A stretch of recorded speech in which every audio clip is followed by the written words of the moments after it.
It's all 50 of them and then kick you in the face. Yeah, and Sonix also has years of Snake experience under his belt, and we've seen Sonix absolutely decimate Snakes of the highest caliber skill level. So Tobio's going to have an experience here. He's going to experience what it's like to fight Sonix. It's crazy because a Snake would absolutely, well, actually, can they even eat a hedgehog? That sounds like it would hurt. Let me chill. I mean, I'm sure it's the same thing as eating like a sea urchin. You don't, you don't go straight for the spines. I'm like, let me chill, because wait, that sounds like a good fight. But add some super sick shoes, and this Sonic is going to be moving and grooving, as you can see off the rip. Early grab setup. Yeah, Sonix does not want Tobio to land. And Tobio did not want to do the Nikita. Yeah, now mistakes come out. He probably just wanted the neutral, but also wanted to get away. And like I said, oh man, now he's falling into his own nades. Tobio fighting against a Sonic, a stage hazard, everything in between. Yeah, I was going to say it is crazy to see him start off perfect with the literal perfect, but gets just 13%. Yikes. Not bad. Catching him. Not bad. Like I said, let Tobio have his fun. Right. And that's what I'm going to say. Like, everyone just has that first time fighting Sonics, and you're like, what am I fighting right now? I didn't know this character can do all these things. And it's honestly, it's not like anything I've ever seen before, because we've seen dominance like Meta Knight. We've seen dominance like Diddy Kong. But you don't see dominance like the perfection that is Sonic's. Oh, ouch!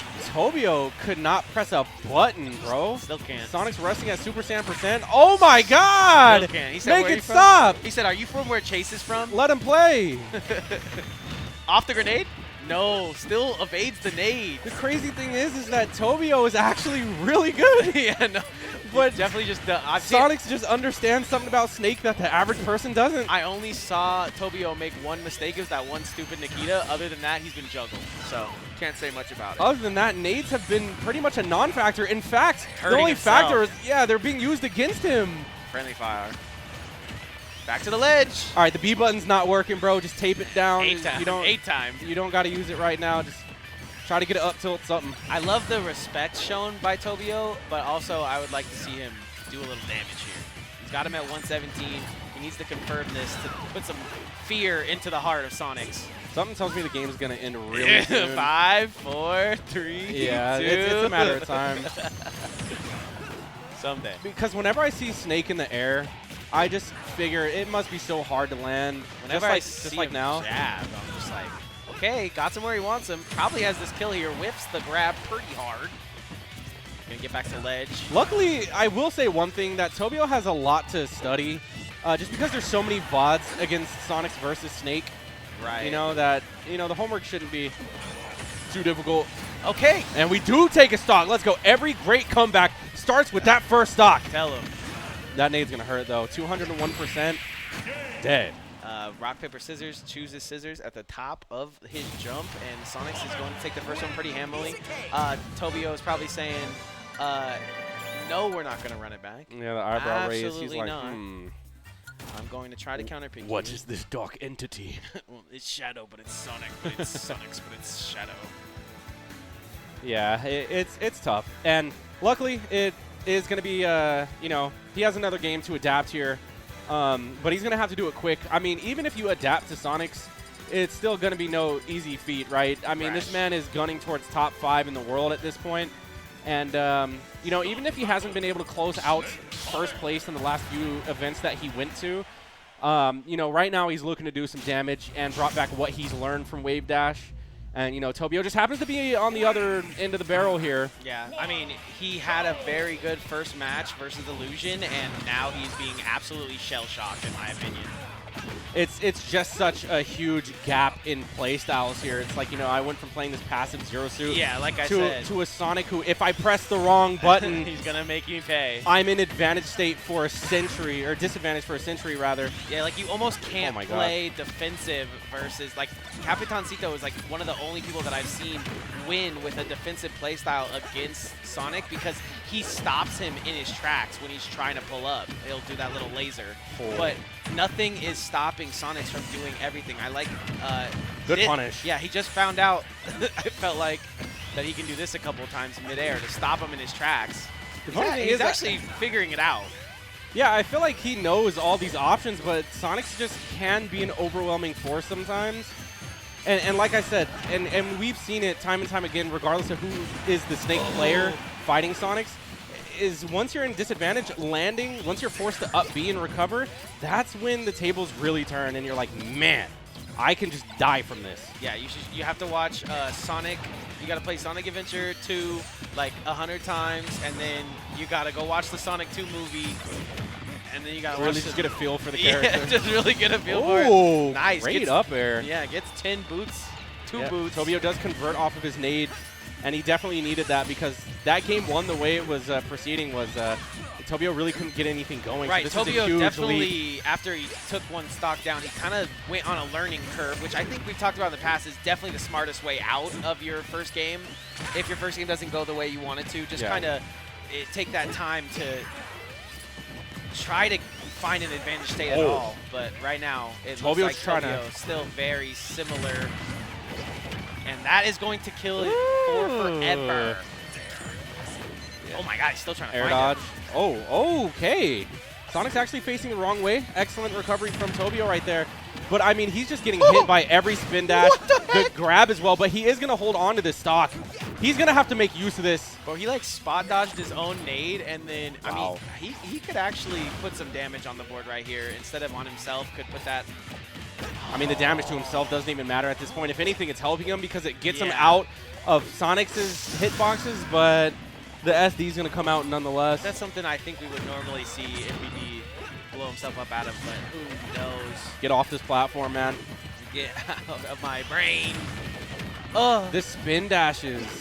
Tobio's not ready for it. Okay. The back air, no jump. This is game. Oh, tell him again. That's just game. Oh, man, it's so crazy to watch Sonix play, man. It is absolute. If you make said mistake, he will come up with that victory, as you see there. I like we said at the beginning, Tobio looked very strong going up against Illusion, one of our best for sure. Definitely a gatekeeper in Las Vegas. Won't let you just win the game that you think you're going into. Yeah. But Tobio gets past him. But I have a feeling Sonix is going to get past a lot of people today. You know, you're coming off a wave dash. You're coming out of, you know, I always say when you travel, you get a buff. I know you feel that way too. Oh, absolutely, yeah. It's just the amount of experience you get. You get it playing when you're different there. play styles. Yeah, you get it when Every you're region there. plays different. It's like so important to get the knowledge of all the people you're playing when it comes to there. And then on top of that, once you get back from being on your little trip, you take all the knowledge you gain and you try to put that into your game. And I think that's what we're seeing there a little bit from Sonix because that's, I mean, you had to play Leo a couple times. I'm sure you're talking back and forth. Are you talking to me? No, no. I was like, me? No, I have not. But hey, no, like I'll call him out right now. Leo, where you at? Come face Freddy. He got some questions. Like I said, Sonix is a contender for one of the best in the world right now. He has wins on top 3 players. Yeah, he's top 5 Leo, for sure. Spargo. Taking a tournament over them is a different, equation. He's top 5 in my eyes because he can do it. He can do it online and offline. If you can prove that you can do it online with Dominican Republic internet, you can absolutely do anything in my eyes. And the fact that he's come out to Vegas, I mean, he can come out to anywhere in my opinion. He doesn't have Capitan Cito to stop him this time either, which, I mean, that's that man's main goal is to come out here and destroy Sonix. Yeah, I mean, and obviously they chirp back and forth on Twitter, but like I've had to ask them, like, yo, they do? Yeah, they are at each other's necks on Twitter, but you talk to them in person and they're definitely homies. So don't try to spring up the drama that they're already not trying to spring up. You know, they're definitely boys. Right. They're definitely boys. So yeah, and hailing from the same region as well, there's just an automatic, respect right there. They are 1 and 2. They are damn good at what they do. We could both start talking crap about each other, but at the end of the day, we're both from Vegas. And so what is it gonna do? Yeah, but Sonic's definitely looking to close out this tournament. Now we do have another Sonic player in the form of Wrath, who is also probably trying to take this tournament, and we've seen him go up against Sonix. He very well could. Yeah, we've seen him go up against Sonix. This might be a little bit of a weird fun fact, but I touch Wrath hands. Those feel lotion out of their mind. Interesting. Probably the softest hands I've ever high-fived in my life. So good to know. I mean, Wrath is a walking plushie. But Soft hands, Wrath. Armo Could I mean, take this here. Maybe that's why he's so good at Sonic. The hands just mold to the controller. Slide and slip. Exactly. You know, they just glide over the buttons. Armo, on the other hand, again, this man is a grinder. Strong.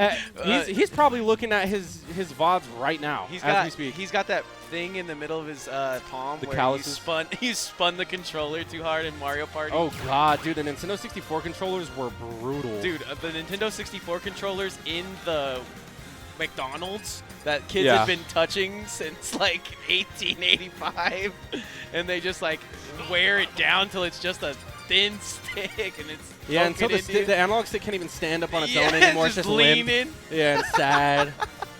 Also, looks like Coach Dagpo is on the prowl right now. Yeah, I don't know if how do you feel about that? I don't know if he's actually coaching right now, but by the fact that he's looking locked in and looking at the game screen. Okay, and I'll tell you right now, Armo doesn't just randomly go Roy. Look how fresh he definitely wants to get some speed, get his speed up here. Not going to go for the Crom. We are going to see the Roy. Really excited. I love Armo's Roy. Not too much of a fan of his Crom, but I know he's got good placement. Funny enough, actually, no, never mind. Different matchup. Getting into game one, though, PS2 and Wrath is going to be the more patient always. player just here. the more patient Sonic as well, in case you were wondering. At home. Oh, my God. But Armo is also someone who we've seen can really turn up once he gets in the first hit. His advantage state, his momentum is nothing to scoff at. Same with Wrath, though. His edge guard there was a little mid, but I think he's feeling himself out right now. It's tough, man. It's really tough to really be able to call out exactly where Wrath is going to go. Yeah, especially when straight up. Especially when he has all of his resources. But right now, Armo just chopping his way through this first stock. Wrath starting off a little slow, but I mean, a 30% lead isn't much of a lead at all, especially when you're less than a minute into the game. Ooh, and yeah, it can be sometimes hard to get into your bread and butter when you're Roy in this situation. Sonic is just kind of getting to his bread and butter pretty easily, I will say. That's it. But that's a stock. That is how you guard a ledge. You know, like I said, we talk about Armo and how he's a contender to break through in the top 4. I feel like this is so doable for Armo as well. Like I said, he's someone who does his homework, and if he can keep his composure, like how he's doing right now, just keep playing his game plan, that's a huge punish. Yep, and you get the punish, and you get out, and I love that from Roy right there. We just need to not see him SD like he did against Koiko, just going off the stage at 0, missing a counter. He's doing a great job of getting out after he gets those 1 or 2 hits, and he's going to let him back, trying to mix him up there, but I love what Armo does. Brings it back into his favor. Just needs... Wow. Wow, he's going to live this. Good trade. Yes, sir. And to have the composure to continue to get back to ledge 2 after the trade is beautiful. Oh, my God. That is going to set Armo above the rest here. He's hyped up on that. One good read, and Armo could take this stock. Oh, that's going to be the back throw, though. That is just... Good punish from Wrath. Yeah, that was... Guess what? Walk up, shield. I'm scared. Back throw. Get him out of here. Now, Wrath has a really big opportunity to kind of catch Armo slipping right here, but... Yeah, Armo's probably going to play You Have to Come to Me right now. The patience, but it doesn't matter because Armo is ready. Having Wrath on his last stock, and this is winner's quarters. This is the hard part, though. This is the hard part. Obvious, everyone knows this is the hard part, but this is the hard part, especially against Wrath. He's going to show his true colors here. I mean, having a lead against a Sonic player, the main thing right now is just to not get spin dashed your whole stock. Yeah, it's kind of like fighting against the Bayonetta. You don't want to get hit by the afterburner kick and witch twist all day. Here right now, Armo is playing a very sloppy neutral, and Wrath is taking advantage of it. But like I said, this is the right hard part. Yes, you can get these couple of hits, but you got to take 2. And Wrath is playing like he has to take 2 here. He's playing very methodical, similar to how Armo was playing at the beginning of this game. Gets his 1 or 2 hits and gets gone.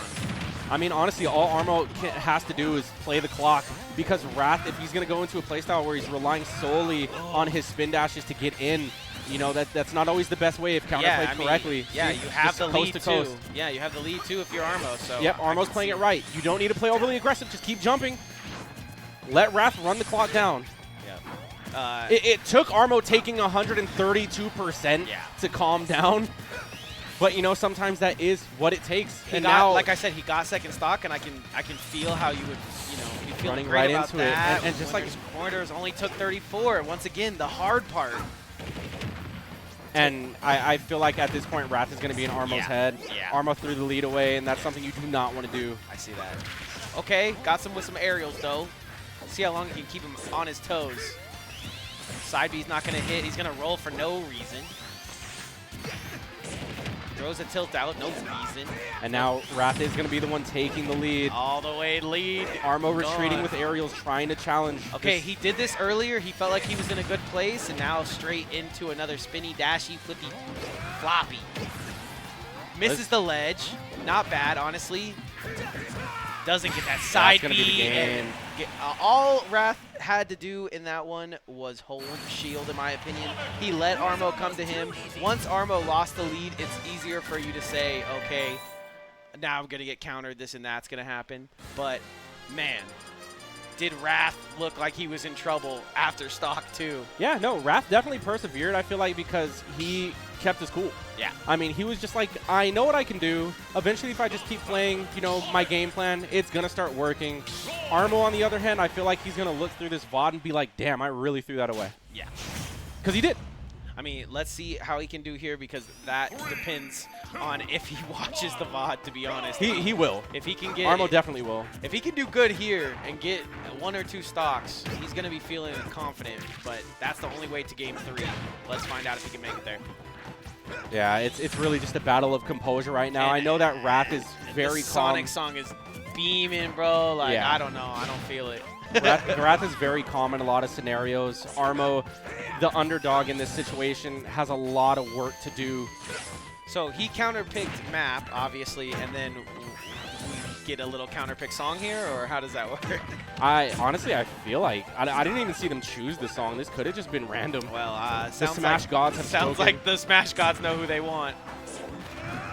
I do like how Armo is aggressively getting back to ledge, though. It's definitely helping him. And oh, he's has a jump. Yeah, wow. I thought I cursed him there, but got him out of it. Spin dash coming through, the drag down forward air. He's going to go all the way out there. He is, but the drift is going to take him to the ledge. Side B off the ledge. Oh, but he just can't aggress every time he tries. I mean, once Wrath had got into, like I was saying, his bread and butter of just the spin dash into forward airs, like, this game has been ever so different. But Armo still looks like he could take this. That was a good recovery off the ledge from Wrath as well, because in game 1 we saw 2 stocks lost just from Armo reading his get up, getting a jab back air. That's facts. So adaptations from Wrath have been made. He is going to take that first stock, and he's honestly just been getting back from ledge pretty flawlessly as of late. Oh my gosh, if we could just put that in slow motion, it would be the #1 clip. He just evaded like 6 of the sword slashes and then parried like a whole forward smash. So Armo and Wrath definitely playing to their potential here in this game. 2-2, however. Oh boy, that's tough. That's tough. No jump. Oh, and he's still going to go get him. That is wild. A Roy with no resources is a Roy with no stock. Okay. That recovery was not designed to make those depths. Gets bonked by the spring as well, so nothing going Armo's way at the moment. Wrath still looking to finish this one. He's only got 1 stock to do it with, and he's getting schmixy, baby. Oh, yeah. The positioning is looking very similar to how Juice was looking at Knockdown 78. Just the positioning is so perfect. And right now, Armo is struggling to find an answer to it, but slowly but surely, he's attacking this. Oh, that was a great mix-up from the ledge from Wrath. Yeah, he's got to mix up his mix-ups, however, on ledge. So right now, it's looking pretty much all the same. He knows that this 1 tilt will get him victory, though. Okay. No. That jab somehow not sweet spotting, and I believe it's because after the up smash from Wrath, he low profiled. Right. So that was not going to be the scoop. Held down. Probably could have killed at this rage, to be honest. Literally holding it down, B. Ooh. Wrath really can just chill. Right. If he wants to. I mean, he could also play really committal as well, but, I mean, he just waits his turn. Yeah. And he did that for the entirety of the match, you know? Like, anytime there was a whiff or something crazy, like a side B from Armo that was all or nothing, all chips on the table, it was being met by Wrath's shield. Like, just holding just holding the whole move. So, good stuff there to Wrath. Congratulations. He's going to move on, and I think that's what we need right now, because obviously we have Sonic moving his way up through the bracket as well. The only person that I really think can, like, chin check him is someone like Wrath. So hopefully we see that a little bit later into the night. Man, people are going down to some Sonix and Sonic in general. This might be a Sonic tournament. Yeah, I mean, you got Sonix and Wrath. People are seeing on Twitter, they're seeing our final bracket of the day, our winning 8 or whatever you want to call it. They're seeing that and they're going, okay, I am not going to that tournament, right? What would you say? I think most of the time it's memes. Right. But, I mean, obviously when people look at, like, Sonic, right, Mii Gunner, Zelda, you're like, what is this Mickey Mouse region? Right. You know what I mean? But for the most part, that doesn't necessarily deter people away from entering a bracket. It's just funny to be like, bro, this is goofy. Like, if I looked at, like, results from, like, Alaska, SoCal, yeah, and I saw, like, Shulk, Mii Brawler, I would be thinking, dude, what is this region? But that wouldn't deter me away from entering if I was in the area. Definitely when I was seeing, like, Steve, Enderman Steve, that was kind of scaring me.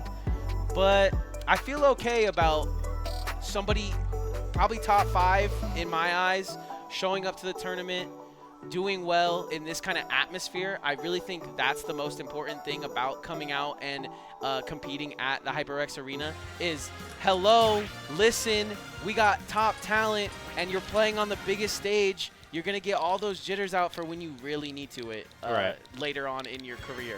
So definitely the best place to do it at. For Ragna.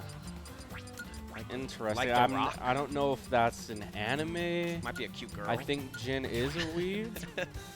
She sounds kind of cute. Ragna. I know Ragna in what, Blaze Blue?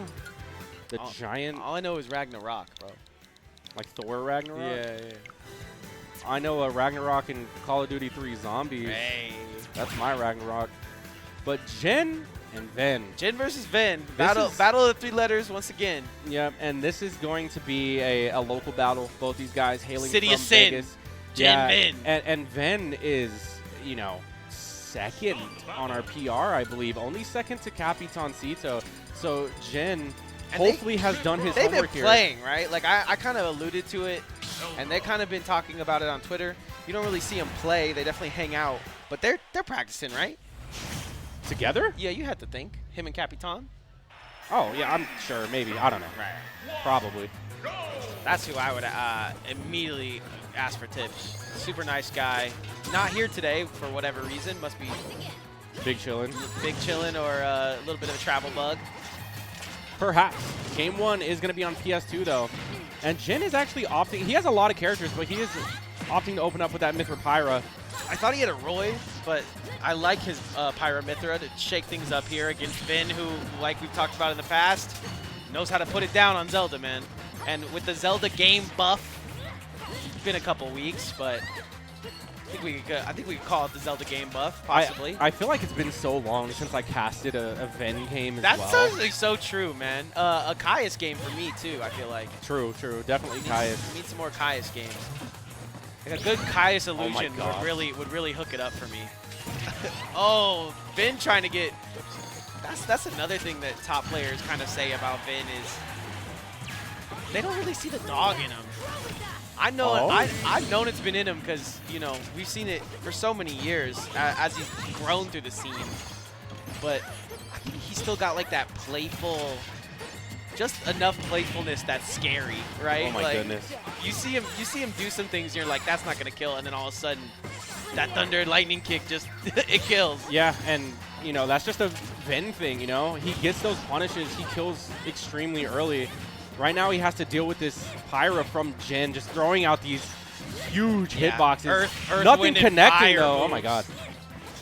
Moves that shake whole planets. Jin might need to calm down a little bit. Nothing is landing. There goes the F tilt though. Okay. Takes the first stock. I mean, that is, that's rhyme for reason right there. I wonder why he's sending out so many attacks. It's to get that one stock off of Vin.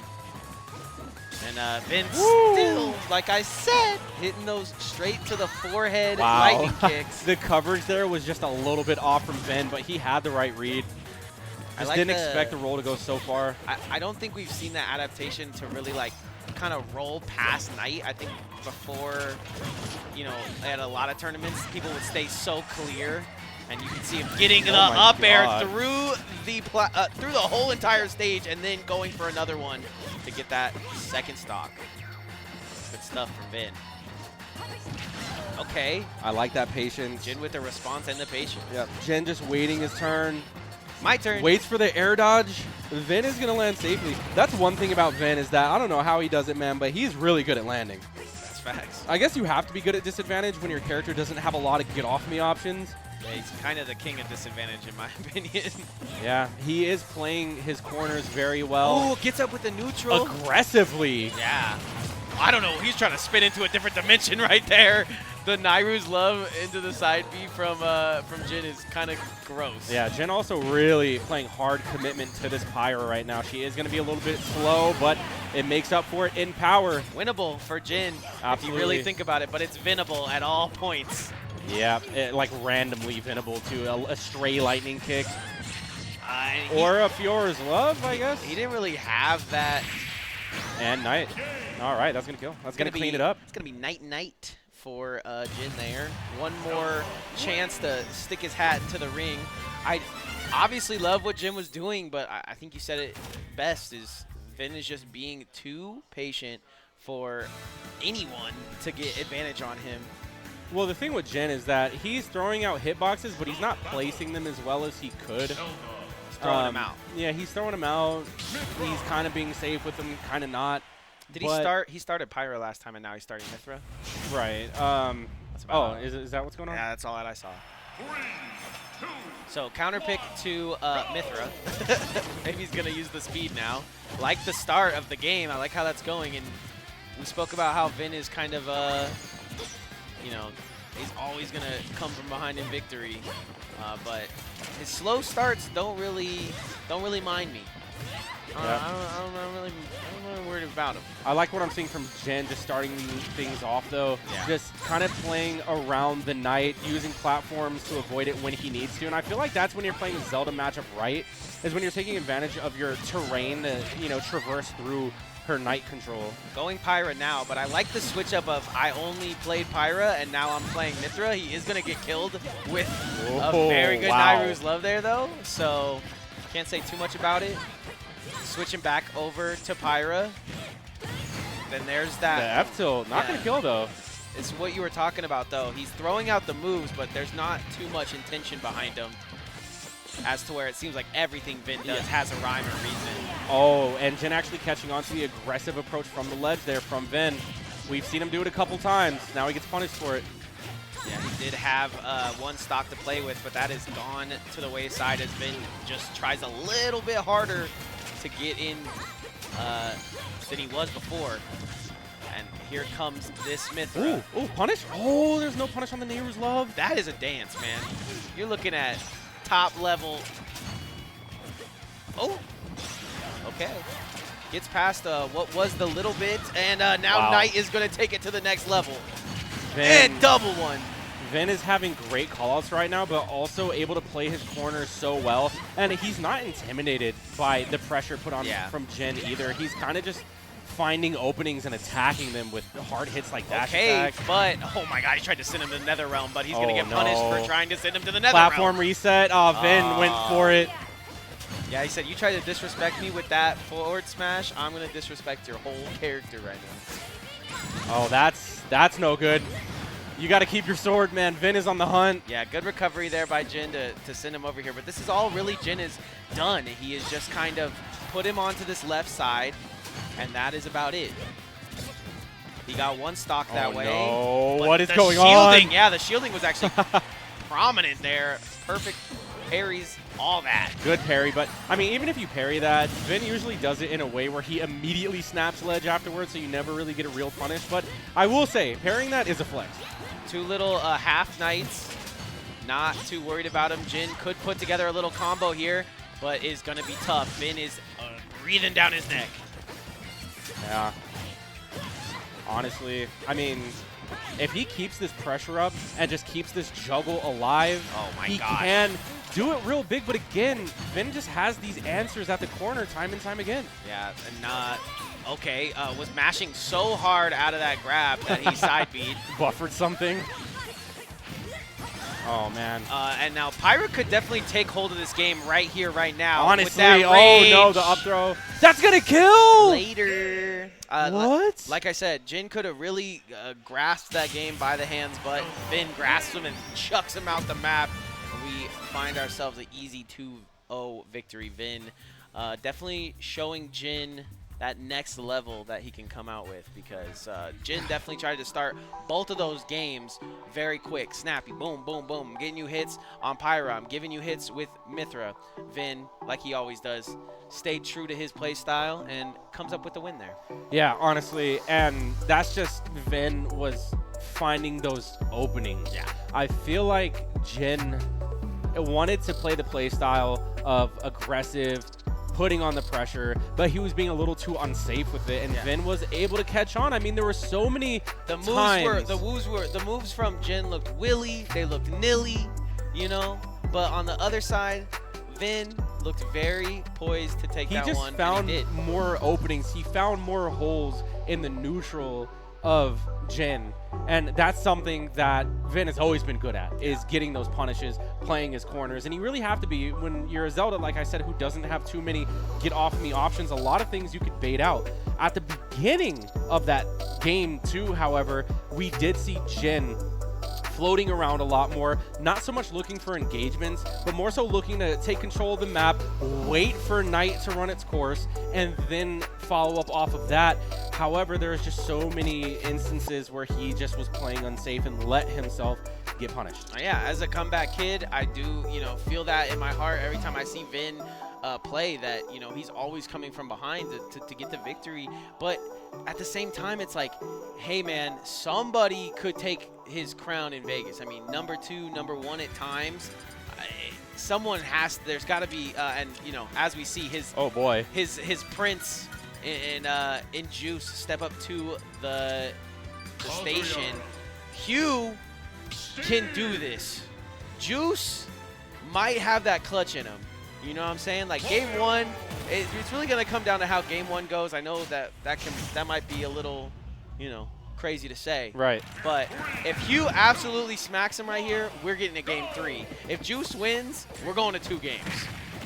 Yeah, I'm not sure how well conditioned Juice is in the Steve matchup, because like I said, there's just so many setups, so many things you have to be aware of when fighting Steve, that if you don't know what he's capable of, you won't have the slightest clue. Also, if you give him the bike to work with, he's also going to have fun. So Juice going to reset, throw this bike in and see what happens. Yeah. The pieces should have hurt him. I don't care. Nice pokes. There are play styles in maybe not so much in neutral, but yikes. Hugh looking over at Juice like, what? Yeah, and then he's going to go ahead and build a upside down T. That's a upside down T. Yeah. Nailed it. Tetris piece, kind of. Yes. Oh my god, that did not work out in Hugh's favor. He just took so much damage. And he's still, like I said, if Hugh gives this one up, game 1, we're going to game 2, and Juice is going to handle business. But Hugh could absolutely put on a show here. Start to show us what Steve can do. And that's going to frustrate Juice. I mean, if I know Juice, it's going to frustrate him that he is in this situation against the Steve. So, speaking of frustration, I feel like just Wario being the brawly character he is, Hugh does have an opportunity to farm quite a bit of materials. Doesn't have bike, but he gets the tech. Wow, Juice is so crazy.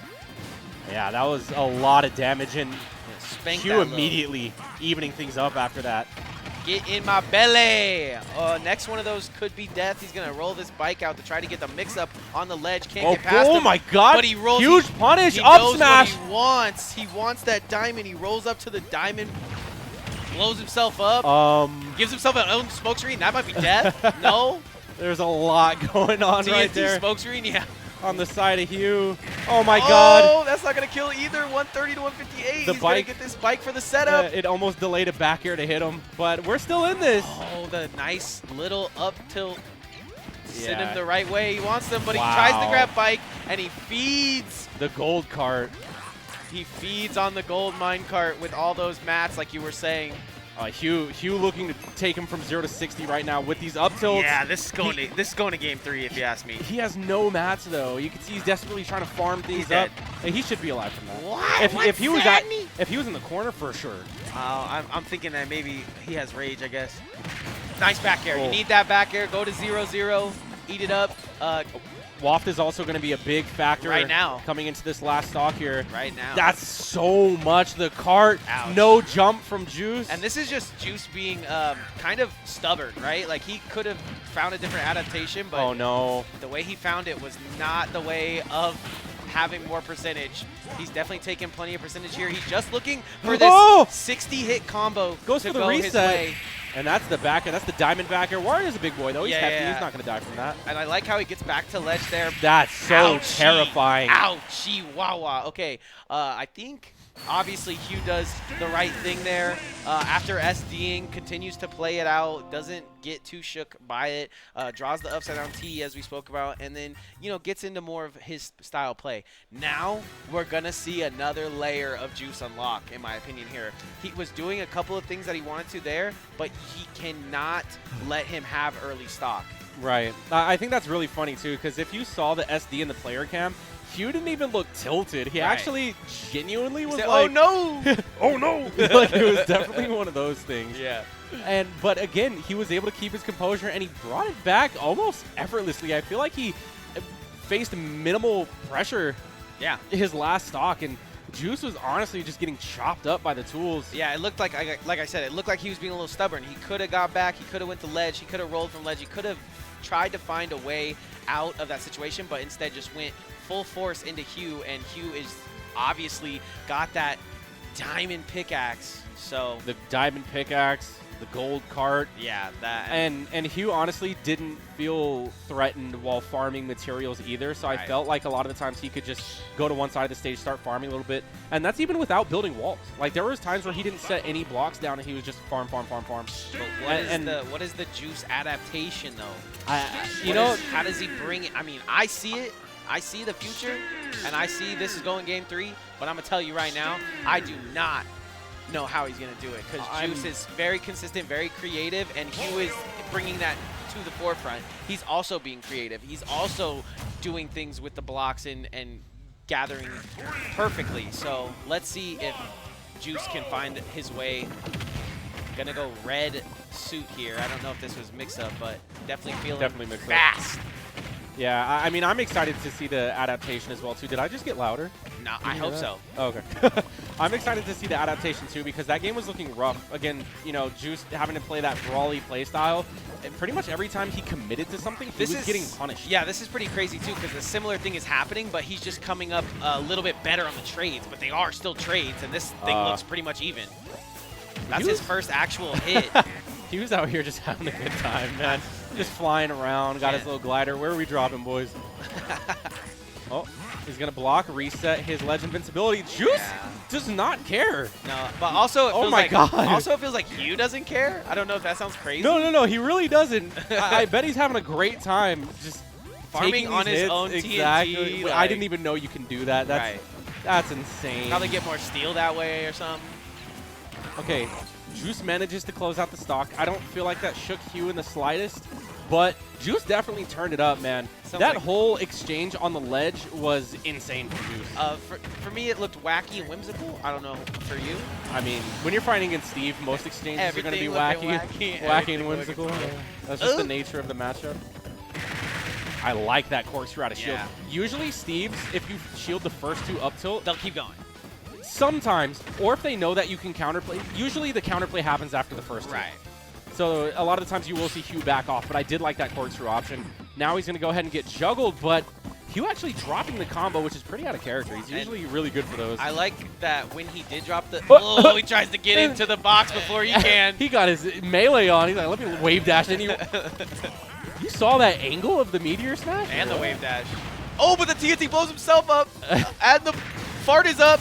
Great trade from Juice. And wacky and whimsical is what I'm going to go with for this one. Any little bit of damage that Juice can do here is huge, but with Pickaxe being such a big factor here, Diamond being word of the day. Oh, man. Ouch. Is also the word of the day. Yep, he was really good for those back airs. And now with Waft online, you got to be wanting Big Juice to go big here, but it doesn't. I mean, every inch and little bit. Oh, my God. Okay, And he got yes. bopped in the dome Did for a his boing, troubles, boing, boing. too. That could have been a shield break. Literally. And now he has him at 69, right where he wants him. Oh, no. Juice doesn't need too much to go his way to get a kill here, but just farming for free. yeah. Juice unable to put on any real safe pressure. Normally it wouldn't matter because Juice would just be also getting waft, but it's There's not no way. gonna happen that way. Somehow. That's Juice to lose his bracket. Yeah, This is just winner's insane. quarters. This isn't just 2 out of 3, and I feel like Juice definitely played it better on game 2, but again, he falls apart on the last stock. Yeah, just kind of, you know, like I said, you're grabbing materials, all this stuff, wanting the game to go slower. It's all good for Juice because he gets waft. But when you already have waft and you're not finding that last setup, that is all that really Juice did bad there. I really liked how Juice was getting those trades back and forth, bing, bing, bing, bing. He even got 2 stocks that way, but just not able to close it out. And wacky and whimsical. I feel like that's a tough matchup. Like, I haven't seen the highest echelon of Steve versus Wario, like no Gluto versus, you know, a Cola, things like that. Yeah, but just based off of just the nature of both characters, Wario being brawly, he's gonna be the one to want to force engagements, and you saw that happening, and because of that, Hugh was just able to get these punishes and conversions and combos on top of already having his own setups, that the only time we really saw Hugh sweat was when he was off stage. Because other than that, whenever he was on stage, he was just getting, you know, farm for free. With that being said, guys, it looks like we are going to be going on a little bit of a break, so don't go anywhere, and we'll be right back with more Knockdown 79 action. How many minutes? What's the break for? Like 5?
Welcome back, ladies and gentlemen, to the HyperX Arena. It is still No Meta Nick, it is still Foe, and we are still on the go, getting things done here in the HyperX Arena. I feel like every time I have to do one of these, I just immediately run upstairs, and I always look out of breath. Hey, man, cardio is cardio. Anything to promote healthy heart health. That's why I park farther. No one ever, they're like, why did you park so far? I'm like, we gotta walk. Yeah. We gotta pretend we walked here. But man, so on stream Yeah, now. I mean, I just watched a slaughter down there at at Street Fighter 6, but right now I'm looking at some goodness up here in the Smash Brothers community. A battle as old as time itself, Wrath versus Vin. And honestly, between these two, it could go either way, realistically. I feel like a lot of the times Wrath could seemingly have the upper hand, but honestly, it just really depends here. I feel like Wrath is the mix-up before you face Sonix. Wrath is just going to kind of do this similar thing. Yeah, it's the similar things. But if you can beat Wrath, it's definitely a good showing on having to go up against the Sonic one more time. Ooh, so if Vin's going to do it, he got to do it right here. Getting risky and schmixy off the rip. What an explosive grab as well. Very brave. A lot of people don't have confidence when it comes to grabbing Sonic. I mean, for good reason, but the grabs feel so good when they do. Yeah, and like you can kind of grab him out of certain things that you wouldn't think, like spin dash and, you know, random things that you can grab Sonic out of. So definitely not a bad option when going up against Sonic. Yeah. I mean, if I was ever tasked with going up against Sonic, that's what I would do the whole time. I would just try to literally side B him and grab him and whatever I had to do, because, I mean, I know we're talking about Wrath here, but I like watching Vin play against Sonic because it just goes to show, like, that he's so used to doing this week by week that he knows when to respect them, when to approach, things like that. Yeah. And you can kind of see how other people, or how other Sonics will play against Vin. It's not that rush down that they always have on other people. They know that he's going to play patient. They know that he's going to walk up shield. They know that he's just going to hold shield. And yeah, Vin understands his answers. Exactly. Like, whenever he sees that spin dash, he'll retreat, and instead of trying to challenge it with an aerial, he'll throw out the Nehru's Love. That's pretty crazy. Something multi-hit, has invincibility, stuff like that. Yeah. And what a great catch with the up air. He also had the Knight coming out very soon, too, so definitely covers all bases there. I think that's something also that Vin does great. Even there, where they're both standing and shielding, his option is to just kind of spot dodge. I think that's what makes him a strong competitor. And I think that's what made Vegas, at least early on, maybe past Brawl a little bit there, it's what made Vegas kind of strong. The fact that people are doing things like walk up shield and kind of forcing you to make the mistake. Right. Now you can see that a little bit more in Vin's play. Ooh, And, wow, lives. Nice DI, must say. I'm going straight up and dying there, but you can see Vin kind of holding left. He's now passed. I'm not going to lie, I'm seeing a trend with Vegas where we have a hard time keeping leads against Sonic. It's like, we'll win the first stock, and then once the first stock is over, we're just getting hit by spin dash all the time. It's like we forget how to play safe. Right. You know what I mean? Because that's what just happened to Vin right there, is that he just started getting hit by everything, playing a little too unsafe, and it's like, bro, you have the lead. Yeah, let Sonic do what he does. Yes. Just don't run into it. That was a sick little combo there. That definitely was based on reaction there from Vin, but yeah, I agree. Oh my God. You can't count your hedgehogs before they hatch, you know? Oh, is that how that saying goes? I don't How's they even hatch? Are they mammals? I don't think they come from eggs. Yeah, that makes sense. I don't think they're insects. You never know. The fast blue ones might. True, true. Sonic's actually an alien. That would. He's you know what comes out of eggs? Alien. Do they? I mean, I thought they were created in a lab. In the Alien movie, they are. Vin looking to run away with this second stock, though. The only person running, though, is Wrath, who's trying to run his way up some percentage here. He's actually playing a lot more movement-based. I've never seen him foxtrot so much. Usually he's just cool charging spin dash or standing there, but you can see that he really respects Vin. Yeah, he's in and out. He's definitely Viperous. In and out and in. You can see him. Has to commit there, but works out in his favor. And this is such a close game now, too. Yeah, the Knight's going to be set up. Vin slowed this Oh one my God. down. He just mistimed that hit earlier for a kill, but Mistimes there. He's going to run right at him. That's the first time I've ever seen him not sweet spot the lightning kick. And excellent patience from paying Wrath. for it. Back to the ledge again. Once again, this is the start of our winner's semi, so this is going to be a best of 5. Got to win 3 in a row to win this one here. Gonna load up Knight, set up a setup that set up. That was some really good coverage. Such a good setup with such good coverage that Wrath was like, all right, I'll give it to you. The homie's thought, yeah, you earned it, it. That was sick. But right now, he's not gonna give him the game for free. Wrath sets a couple of forward airs off the ledge, but Vin charging up Knight, gonna get this thing started up. Gentlemen, start your engines. Wow. That was a really aggressive neutral B from Vin too, but he does end up landing it. And you can see, like, in these situations where Wrath is opting to charge the spin dash, it's still neutral. Like, they both play it very safely, but now Wrath is able to patiently wait for Vin to press a button. He's starting to catch on to Vin's habits here, and now he's getting punished. Vin's just got to land those big, heavy moves that we know he can. It's just now sitting at such a disadvantage is he got the gusto to do it.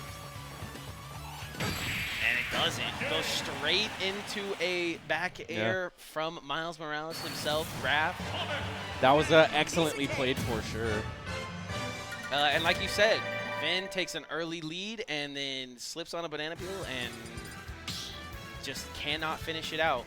Yeah, I feel like once Vin takes the stock, and I noticed that with, what was it, Armo when he fought against Wrath as well, you take the first stock and then you just want to keep playing aggressive. It's like, no, dude, you take the first stock, Sonic has to come to you. Right. He has to. Like, it's different being in the lead against certain characters depending on the matchup. And Sonic is one of those matchups where if you're in the lead, when you make mistakes, it's going to cost you so much. And now when Vin goes... Okay. Vin goes over to this Sora here. Is this something that you've seen Vin go to in the past where when he's down and out, or is this something that he's trying to have some fun, or is this a Sonic counter that he's got? I wouldn't say it's a Sonic counter. I feel like right now he's just probably not feeling as comfortable with Zelda, even though I think his Zelda did fine. Yeah, but again, I initially thought this was his counter to Sonic because of how much he does off stage. I feel like Sonic is very strong off stage, and I feel like the only person that can possibly even come close to matching him is Sora.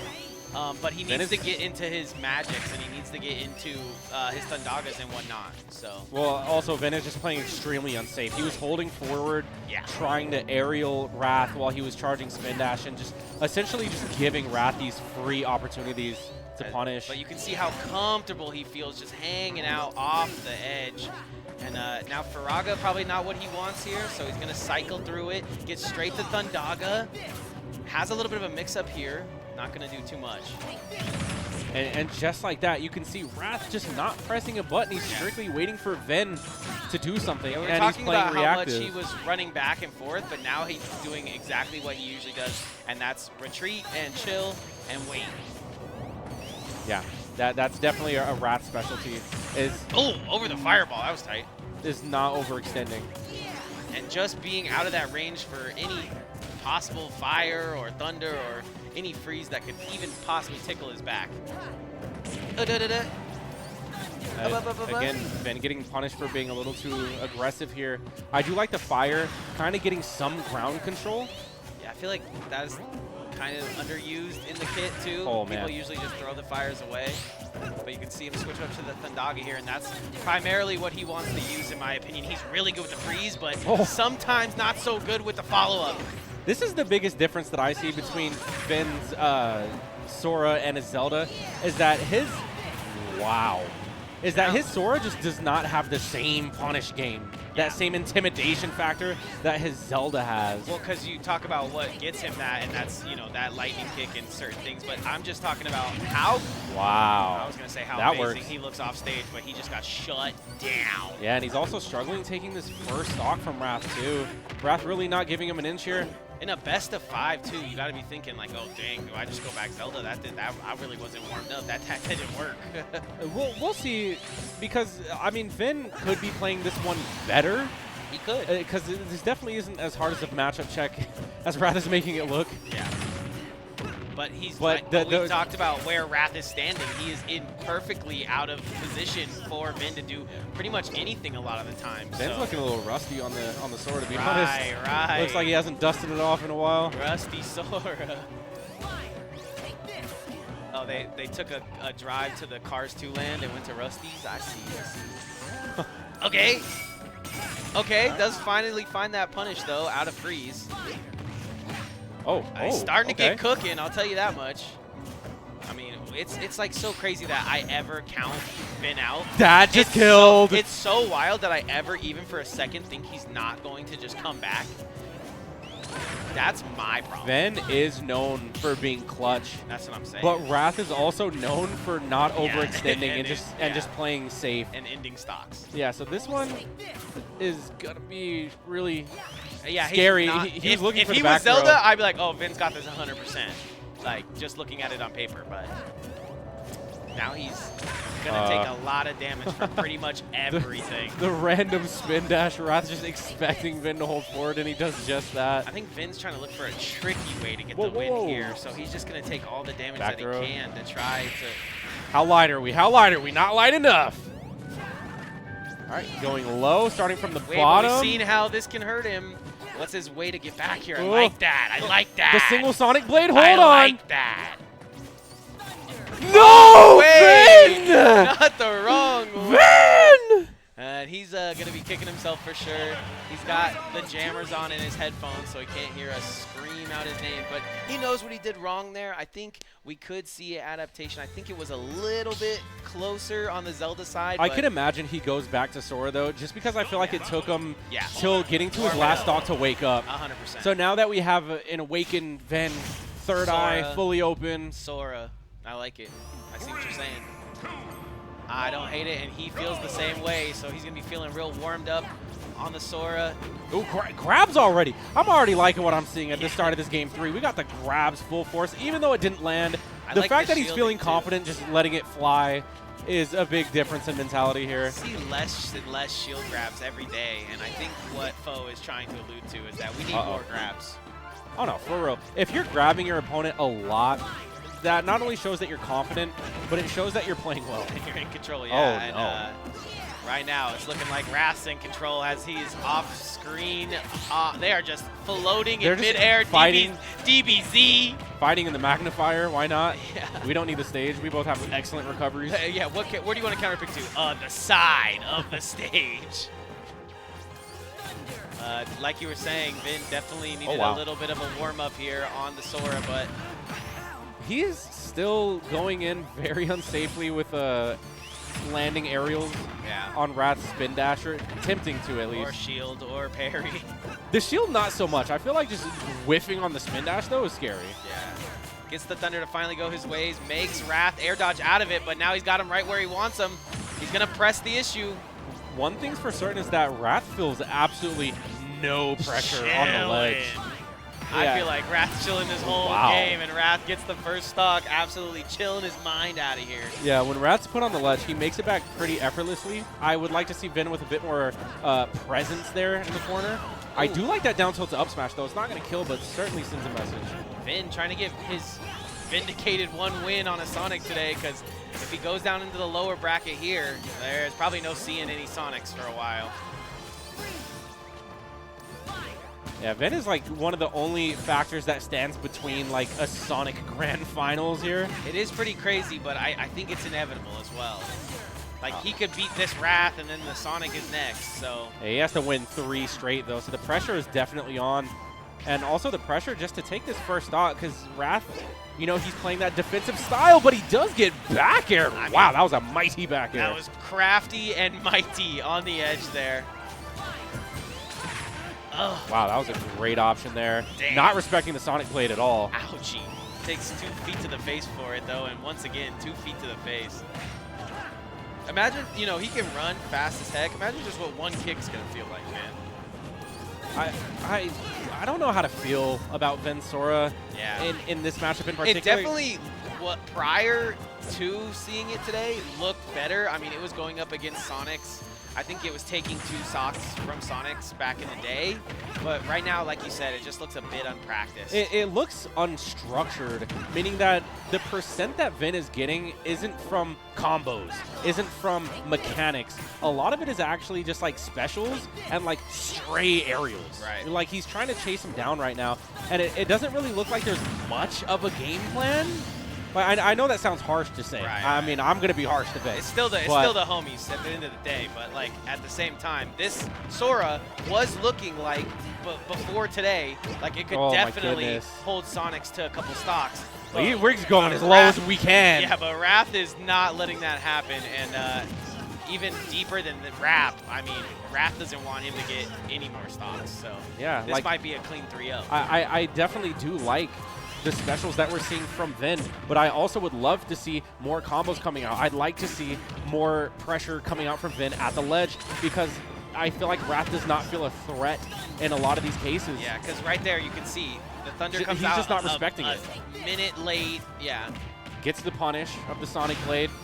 Vin leaving himself wide open, and Wrath is going to run away with it. Going so deep for this off stage, too. But it eliminates the tech. No, he's coming back. No, he's not. No, he's not. Crazy. Wow. I was going to say, what it does is for Vin in general, I feel like it eliminates some of that scary 50-50 pressure that you get from Sonix and Wrath when you're way off the stage, right? Like you're looking to get forward aired if you're over there. But on the other hand, like you said, just looked a little unstructured, a little unpracticed, and Vin is going to go in down there with juice. Yeah, there's in the lower bracket. There's a lot to be desired in the Sora matchup. I mean, all things considered. Again, it's a mentality thing as well, because I feel like the Zelda, he wasn't feeling it as much as he could have. So, I mean, like, that was still winner's bracket. He still does have time to wake up and make his adaptations. But, I mean, the tournament's not getting any easier from the lower end of things. Yeah, if anybody can do it, though, it is Vin. If I had to guess who was going to run through the loser's run, I would say Vin. Also, Juice looking strong. Might have a little friendly fire there in the loser's bracket, but both the Sonics seem to be chilling. Yeah, business as usual. Business is business. Yeah. The Sonics. So I do see Hugh sitting down. I don't know if he has a match coming up, but he is still in the tournament, so we will probably be seeing some Steve gameplay. It looks like he might be fighting against Sonix, actually. Yeah, there we go. So, I mean, this is close to, if not, I mean, this is obviously one of the quarters, but this is winner's final if Wrath isn't here. So, Vin taking a little break. Can't believe what just happened. Has time to do some homework, Gonna go socialize, loser's bracket, do whatever he's got to do. But I mean, like, if your bracket run and what you're looking forward to is which Sonic are you going to fight next, it can be a little daunting. Exactly. But also, it's just like, then hydrating. How much homework can we do if Sonix is literally getting second place to only Leo and Spargo? Like, how much homework is there to be done if there's literal thousands of hours that are being put into the other side? You just gotta play better, man. You just gotta play better. And play better. And right now, we will try. Yep. Hugh takes a huge breath. And we see how we get into this one. Hugh is really gonna start feeling the pressure in this matchup, because Sonic's Look at it, I haven't seen him do shield one time. The first thing he does out of fighting Sonix is shield up. Sonic's probably, I mean, Hugh's literally going to have a hard time farming. Not only that, but if there's any character that I had to guess that Sonix had to fight the most, it might be this one, just because the era of when he came up. I mean, you're talking 2020, 2021. Yeah, he for sure definitely has a lot of Steve experience. Steve versus Steve's wow. like daily. So as you can see, like you said, looking structural and business is business for Sonix so far. But Hugh can always pull out some funky stuff. Off to a dominant lead here. The grab just completely whiffing right there. I mean, Sonix is going to get his punish and a 2-frame, but he's going to get bopped. It's so crazy. You talk about confidence. Like, how confident did Hugh look in his other matches? LOL games, upside down T-pose, all that. But now... Yeah, he was laughing around. This one, he's definitely taking it a bit shielding, trying to figure out the answer at the same time. Yeah, when you're fighting someone at the caliber of Sonix. Not only that, but when you're fighting the character Sonic, I feel like Sonic just does have a pretty good matchup against Steve. Yeah, like, look, you can't just farm for free. You're not fighting Juice. Yeah. You know? He's running. Oh, and he didn't tag.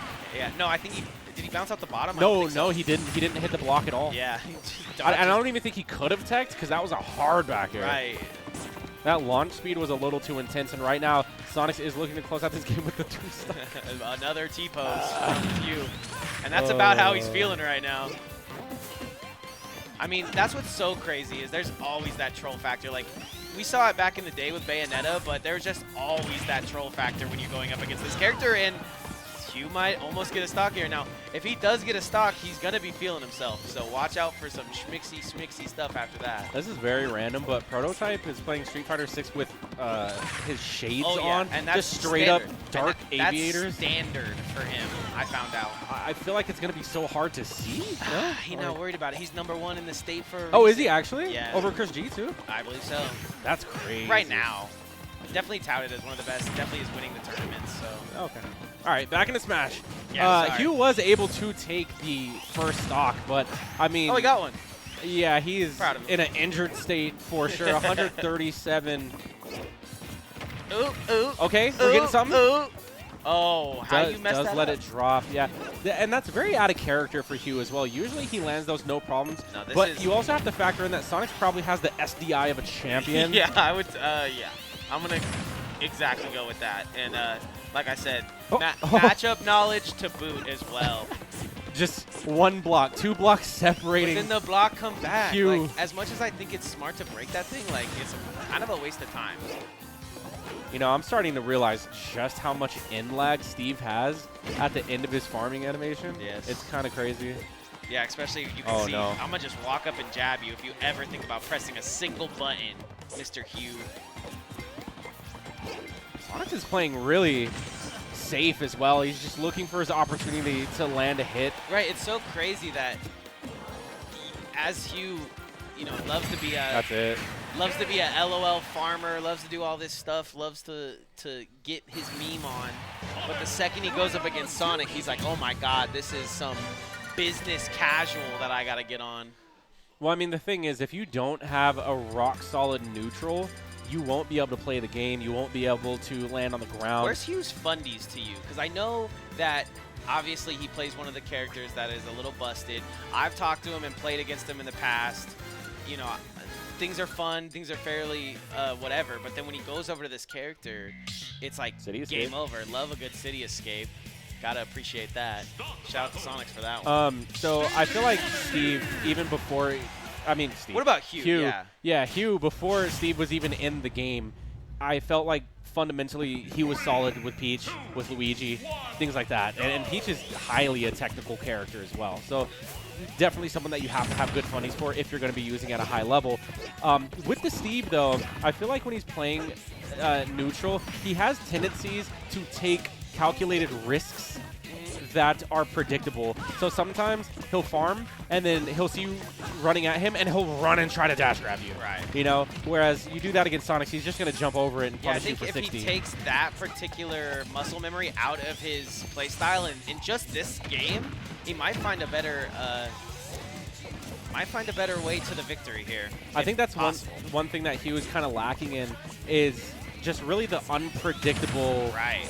Like Miss of the neutral. what did he just do? Sonix doesn't know what he was like. What are you farming for here? What are you?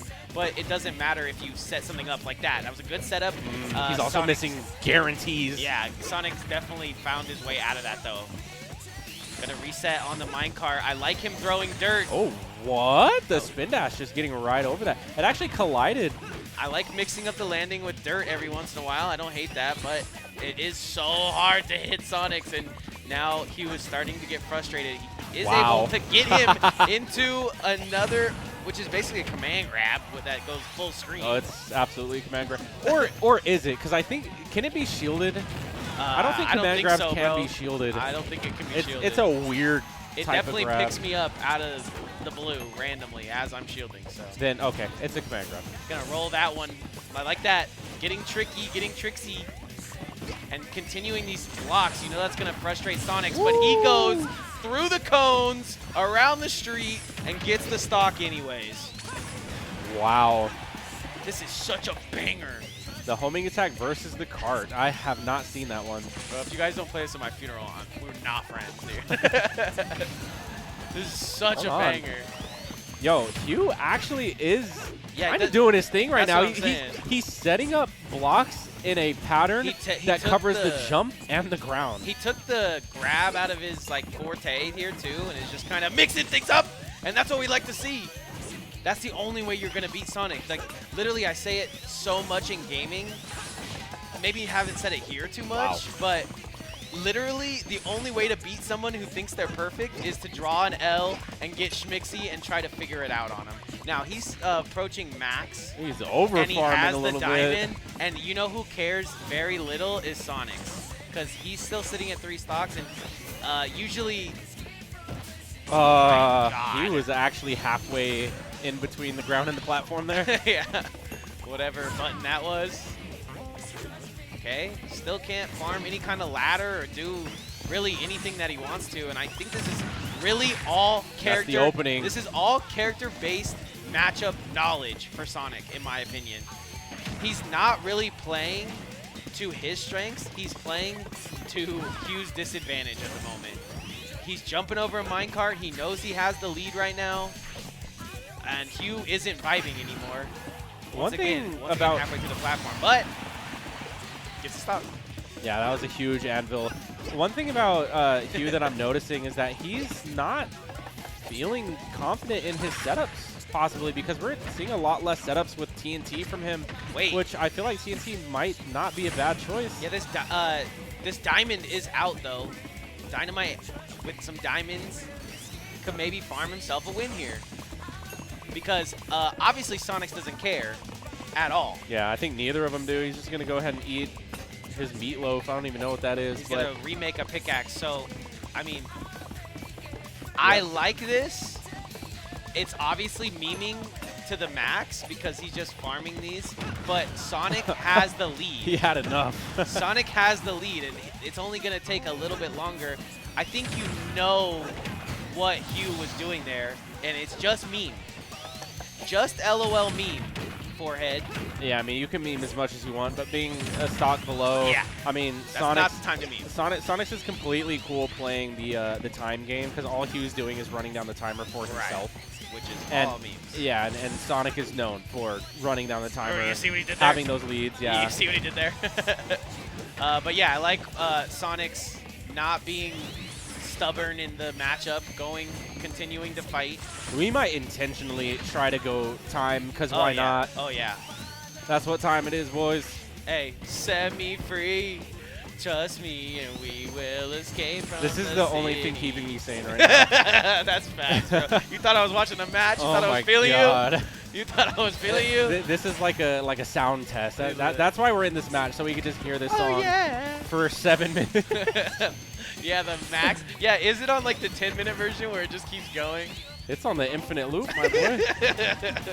I'm playing 99 to this. Like, oh tomorrow. no, Hugh. Doesn't get the setup. We're missing too many guarantees right now. Yeah. Okay, there we go. That's going to be the backer.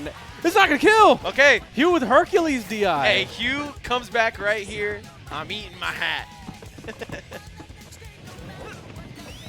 Oh, my hat is getting crunchy. Now the hat is looking mighty appetizing. They're hard boiling it. But like I said, the air fryer is getting turned on as we talk. The only way to meme a memer is to meme back, and a minute left on the clock. Looks like Sonic is going to be able to take this one. There's the TNT. Yes. If you could send the TNT on the minecart, it's just so lackadaisical. You could see Did you say send the TNT on the minecart? Yeah. Can you do that? No, you know how raw that would be? Oh, now we're just playing Fortnite. Why not? All right, he's going to build. He's crank some 90s. We are going to go to time. We are going to go to time. Let's see. The biggest question now, what will Hugh build with his time left over? Sonic's going to go ahead and do a button check while Hugh's building the Taj Mahal. Not a bad idea. Okay, so this is why everyone's tripping on our top 8. I'm just kidding. It doesn't have to be this way, but that's just the vibe. Yeah, that's just the Friday night vibe. That's the Friday night funkin' vibes that we're getting. Oh, man. Okay, that's a long one. How high can we get? That was a big one. Taller, taller, taller. Okay. What is that? One-arm scarecrow. Is he trying to spell something out? It's a hangman. I love that. What am I watching? I love that. That's Smash Brothers. That was game 2. Game 2 only. It's a 3 out of 5. What will the banger be to keep us from jumping out of our chairs and going? My apologies at VGBC2. Look, sometimes, sometimes when Hugh gets on stream, it gets to that and part has of the to fight night. against the Sonic. He starts drawing. He starts drawing circles. Sometimes the artistic side thrives. Ah, that's what we take it slow. Beautiful no. trees. Oh no! Now he's changing names. Oh. Oh, I can't do this. We could bow out for this one, right? Help! Help! He needs some milk. Help! Oh boy. Big shout out to once again everybody that shows out and shows up to just our little baby local here with our 50,000-foot screen and everything that we got in the Las Vegas area that make you just love coming out. And it's so nice to see our community continue to grow and thrive and be one of the best. I mean, you could go to SoCal Locals and I mean, they got good talent, but really nobody doing it like this, bro. We've been across the land. Oh, we got travelers. We've been to sure. Utah. We've been to Washington. We've been to Texas. We've seen these places, and nobody doing it like Vegas, baby. So please. I'm saying. Oh, we're switching. Okay, so it looks like neither of them were too happy about how the last game went. So we're just gonna gentlemen. I love this. Secondaries. Yeah, I've been. You know what I've been wondering?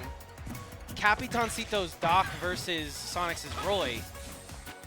Is that just, I mean, everyone just says Roy wins that because Sonic is so perfect and I've only seen character. Capitancito pull out the Dr. Mario once, and that's against Fox for good reasons. I feel like Dominican Republic just has a Fox problem because even Sonix felt the heat from Light, which, I mean, it's Light, you know? Right. But, you know, Fox is Fox. That's funny. I just saw like a bunch of foxes running around the DR. It's just like no home. I was like, what? But yeah, he definitely plays Dominican Republic Mario. So right now, Hugh needing some help. He needs some milk. And, Sonix has pulled out the Roy before. He lost his match when he pulled out the Roy here that I remember, though. But do you remember who it was against? It was Juice. Lost his April Fool's set to him, and it was big. Oh, okay. It was Big Sad. I don't know if I was commentating that one. No. Okay. But still, regardless, it was a crazy thing to see, and will always go down in history as the one-time Juice beat Sonix. Dude, for now. I'm seeing so many parallels between Sonix's Roy and his Sonic. He plays them so similar. Okay. Just all about the juggles, all about a strong advantage state. It's quite terrifying because Hugh honestly having a hard time landing. He has a little bit more of that wrath in him though, where like he'll walk up and then walk away. We saw Armo try to do that very similar combo on ledge, only to meet shield. So Hugh definitely schmixed up right now. And I think honestly, maybe one more game with the other guy would have been cool. What, Steve? Yeah, one more Steve game. I'm wondering if Sonix would have went Roy if Hugh stayed Steve. I don't know if they mutually agreed. Wait a second. To switch. Wait a second. Oh, he fumbles the bag. Oh, that's a Stitch face. He fumbled the bag once again. Dropped the Stitch as well. Yeah. Got the side B. The DI is too different for this Sonic kid though. Yeah, I like how Sonix is not afraid to just grab onto the ledge and hold it. He puts the DI and DR, everyone. He's still living. Yeah, 157. Just the wall of back airs coming out. Wall of bullets. Oh my god. Okay, Hugh played that one well. But we're going to need to see that 2 more times. He's on his last stock, 88%. Sonix is big chillin', getting his grabs. He caught on to the shielding. The defensive habits of Hugh right now is just kind of scared to escape his block. Hey, we were talking about our Leo number earlier. My Sonix number just went to 2 because I beat Hugh. So. Oh, my Leo number is 1 then. Because yeah. I've taken sets off Sonix. Yeah, that makes sense. Yeah, my Leo number is 1. Well, no, you famously 2v1'd him in Wrath, which is something that like if I was to guess was gonna happen in that tournament, that would not have been it. But right. Yeah, shout out to Z for dropping a couple stocks there. Probably had to grab one of your stocks too, no? Probably not. I don't know. You said, let me hold those. I need this one. Yeah, I had a drink or something. I think he was definitely gone at that point. But nonetheless, that is going to be a dominant 3-0 performance from Sonix, and that's with the Sonic, with the Roy. I mean, his secondaries are also up there. Shout out to anyone that just joined like in the last 5 minutes just to see that one and was like, okay, these commentators are not even talking about the game. Listen, man, we had about 7 minutes to listen to Escape from the City, and we're going through it right now. So. That was pretty hype. Yeah, so I believe, so that was winners semis. So that means on the other side we have Wrath versus, is that Juice? No, Juice isn't losers. You Juice, you oh, lose. yeah. Juice lost to Hugh. Yeah. Which was very unfortunate. No, it's winners finals. It's Wrath versus Sonix. Winners finals is coming up right now, ladies and gentlemen. So please. Yeah, because Vin versus Wrath, I think, was semis. Yeah, keep the screens tuned. Keep on hanging out with us. This is obviously Foe. I'm No Meta Nick. If you don't know, now you know. Foe, do you have a favorite player in town? Like your favorite? Like a guy maybe that hasn't been playing? Maybe let's see. Do you have anybody that you need to come out of retirement that you want to give a blast out to? Coming out of retirement? Yeah, who's just gone? Anyone? Yeah, who's in gone? General? Who's gone away, and you want to see him come? Larry, back? easily. Well, okay, I'm not gonna say Larry is retired. I don't know if he's the most active. Maybe just in Vegas. Okay, just in Vegas. I mean, Z would. I was farming Z. Z would easily be the one, because back in early Ultimate, when I was winning the tournaments, he was getting second. I still thought that Z was the best player in Vegas at the time. I just felt like your particular character matchup too. It's hard. It's easy for you to get first in that. Okay, it's not easy, but I feel like Pikachu doesn't. Pikachu doesn't just win that match. Yeah. It's even at best.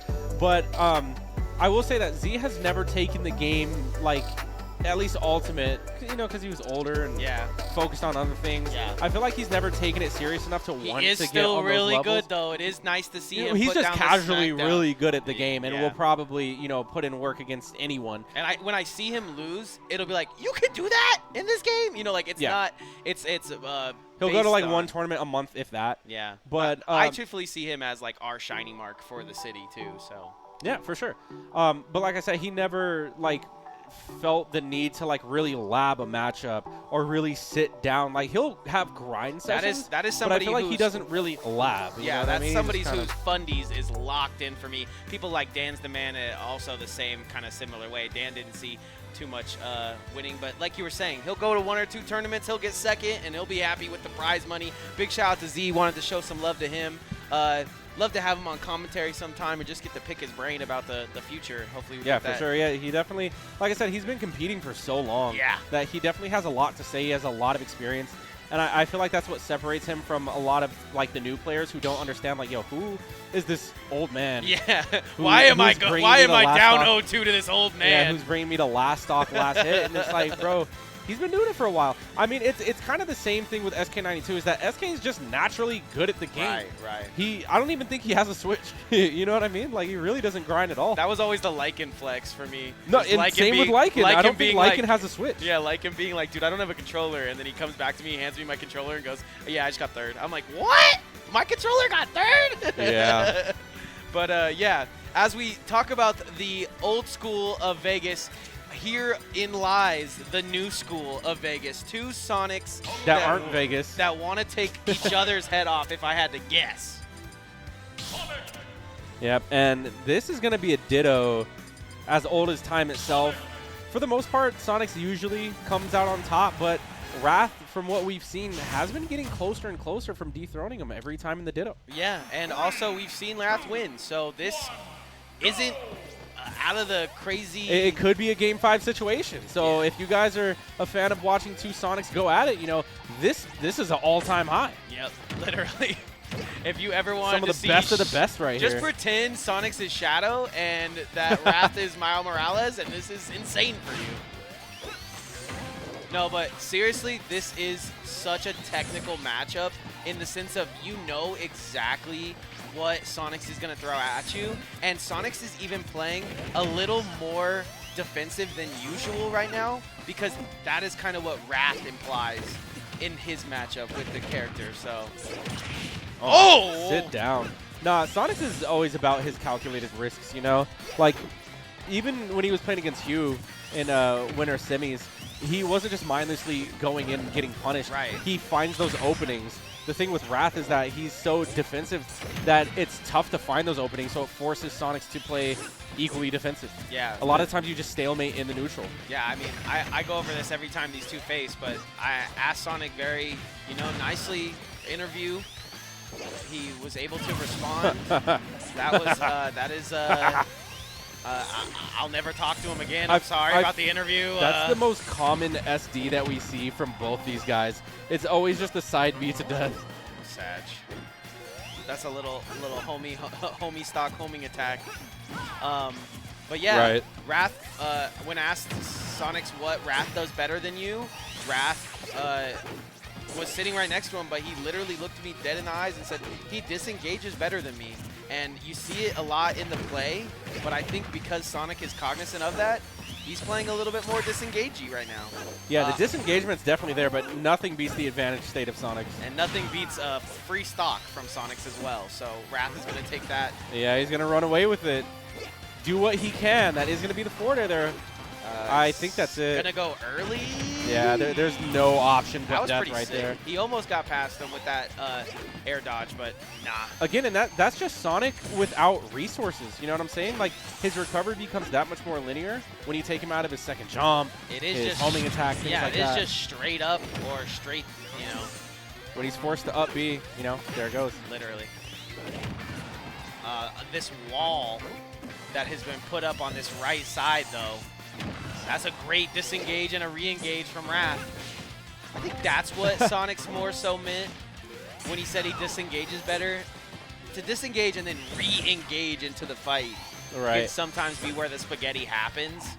So to see Wrath just so down to do the exact same movements, almost even they're mirroring each other almost perfectly as they both sit 2 stocks apiece.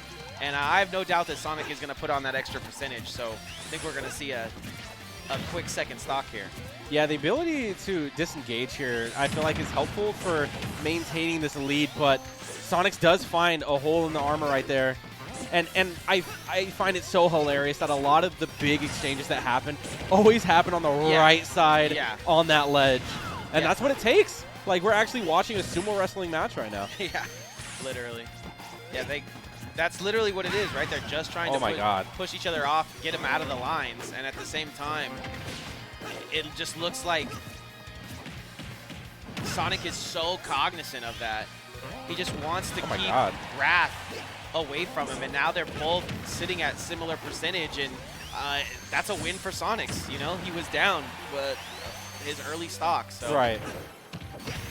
Yeah, and he's definitely even if he loses this one, he knows he brought it back. So very slowly clawing his way back, and now we're living up to these percents where it's like no one really wants to commit to anything that'll get them punished. I mean, they've both been playing so safe. You know exactly what Wrath and Sonix are looking for here. They're both trying to.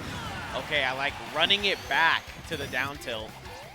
Gonna run it back again, dude. They're like up tilting each other. Like watch him run it back to the down tilt again. Ooh. So much neutral going on, and this is... Oh my god, he's going to punch him. This is a top-level neutral right here. I loved that. He just goes punch, punch, and then waits for the third one. Punch for punch. The funny thing is like, they haven't even been camping each other, but the game still may go to time. Wrath gets that kill to go, but he doesn't like the percentage that he was given. Dude, if Wrath can win this set over Sonix, win the tournament over Sonix, that would be insane. Well, that's what's crazy is you put Sonix into a lower bracket scenario, and he's going to come out on top almost every time, I feel. So you're not going to see him in things like There's no way that Wrath just did that to himself. I don't know if that was fear or what, but Wrath put himself in a terrible position. Going to end up being on his last stock for it, too. And Sonix is eating that up. Not again. Not again. Just get off the right side of the stage, my guy. Nothing good ever comes from that side of the stage. Sonix just walks him down off the side, gives him a little broken ankles, and now we're sitting at even. I can't believe it. This is when it gets really scary, because when you look at the timer, every hit matters that much more. It's crazy that these two have just been running around each other for that long. I could see why a production or something might feel like these two, but I mean, this is just masterclass. Especially since Wrath has been dying for this win, dude. Those were huge hits. Yeah, 65 is... Oh my with God. With a minute left, you're looking at the perfect activation of time. 60 seconds on the clock. Sonic knows what moves to do, and we're clashing. Wow, and Wrath's heart rate, you know, is just the BPM of that Literally. is increasing steadily as we reach 50 seconds on that timer. Sonic just has to play it cool. Hold on. I like walk-up shield there, and it's really going the to... advantage state could be good. Wrath needed that punish, though. Yeah. Sonic's lands for free. 40 seconds, though, oh my on the God. clock. He gets a hit Sonic's to go. is panicking. Sonic's is actually air dodging a little bit more than necessary here. Well, he knows what Wrath is looking for here. It's 40%. Oh, no. There's 10 of it. Hold on. Things are heating up here. 25 seconds on the clock. You know, there's these little times, though, where Sonix leaves himself up for grabs that Wrath is just capitalizing on because he knows the character like the back of his hand. And that's it. Yeah. That just sealed the deal right there. All right, GG. Seconds. Unless Wrath can get the forward smash of his life, that's going to be a GG. You know who's going to try to do that for just no contest. GG, go next. That was pretty sick, though. Oh, if he would have did that homing attack to back air, that would have been sick. And wow, a Sonic Ditto going in time? That's crazy. And Wrath very upset that he lost, so he's going to press homing attack into the game. Very smart. Very smart. So, yeah, I mean, game one goes to time. I love that for the culture. Shout out to the Sonics that want to be Sonic. And you got to imagine, you know, you were talking to Capitancito and he said, I used to watch you when I was young. And you have to think that there's some young kid that was maining Steve that now is maining Sonic because of how well Sonic is done. Oh, sure. And how fun it looks to play. But, you know, just playing it for a little bit myself, it just looks so much harder than it actually. I mean, you know, the opposite. It is much harder than it looks. It's much harder than it looks, yeah. Yeah, but I mean, for these guys, it's a muscle memory. So, I mean, that could be death. Like, one more? Gotta give him one more. And another one. Oh, Sonic's opting to go low right there. So that was an excellent recovery. Yo. Manages to find his way back to the ledge. But no, like, as I was saying, for these guys, it's muscle memory. Like, they've just been playing this character for so long. Right. Through so many different titles of Smash. I was going to say, that just pivoting the neutral did B. Sonix play Brawl and play Brawl Sonic? Or I haven't heard of Sonic since Ultimate, but I know Wrath is, I believe, a Brawl head. Oh, okay. He's at least a Smash 4 head. I know that. Well, he just got smashed in his forehead, ladies and gentlemen. Das Boot. And right now, Sonix is going to be off to that lead. Sonix with momentum is disgusting because he starts to do stuff like this. Like that. Oh, wow. Stops the down air in its tracks. And now it does seem like Wrath is grasping at straws, getting to say the least. Bit overwhelmed here, yeah. Has a chance to force himself into advantage state here, though. Drops it. Tried to duff the man real quick. Tried to catch him slipping, but no, he is going to get punished. Oh! What goes around comes around, I was just about to say, actually, no one's duffed each other yet, which is pretty good for these two. But then right as I almost say that, Sonix gets those 5 fingers to the face. We eat. It's so crazy, too, to try to throw moves out at, you know, Wrath, who should probably see it coming at this point. Yeah, it's tough. Like I said, Sonix, it's not as defensive as Wrath is. Sonix just puts on the right amount of pressure. You know what I mean? Eventually, you're going to get hit by something when you're above him and he's doing a million up airs, you know? Have you ever been in a situation where you weren't the best Ness? Or you were just the you're in a Ditto? What are you talking about? Have in you a Ditto? Yeah, no. You've never been no. in a Ditto and no. felt like you weren't the better one? Well, the only Nesses I played was Send. I've never played Gax. I never played Austin. Okay. I played a Tata a long time ago. How was the Sin matchup? Because I'm so down to argue with a Utah on why Sin is not as good as you. I'm so down. In a little bit, because right now Wrath is currently 142 on his last stock. So, I mean, Sonix just has to keep doing what he's doing. Close it out. This could be the game right here, but that was a confident recovery from Wrath. It is winner's finals, so he will have one more game after that, but the writing does feel like it's on the wall after that game 1. Oh, boy. Back throw it out of his mind. Here we go. Wrath with a potential setup. Lets him back for free. Ouchie. Punches him in the mouth, though. Yeah, still living, though. Never mind. That looked disjointed, to say the least. That's such a fast option. Yeah. Just unsnapping the ledge, canceling your side B with a rising back air, and Wrath didn't expect it. So Sonic's up a solid 2-0. And to answer your question, like, when I played against Send, he typically opts to go Palutena. Right. In the mirror. Yeah. I mean, he has gone Nest, but typically he prefers the Palutena. Do you think that's but something again, that I Wrath should do? You think Wrath picks up a whole other character to try to face Sonix? I'm not sure. It really just depends on the person, because right now it seems like Wrath definitely has something to prove here. And it seems like he enjoys. I mean, they've played together before. They've duoed.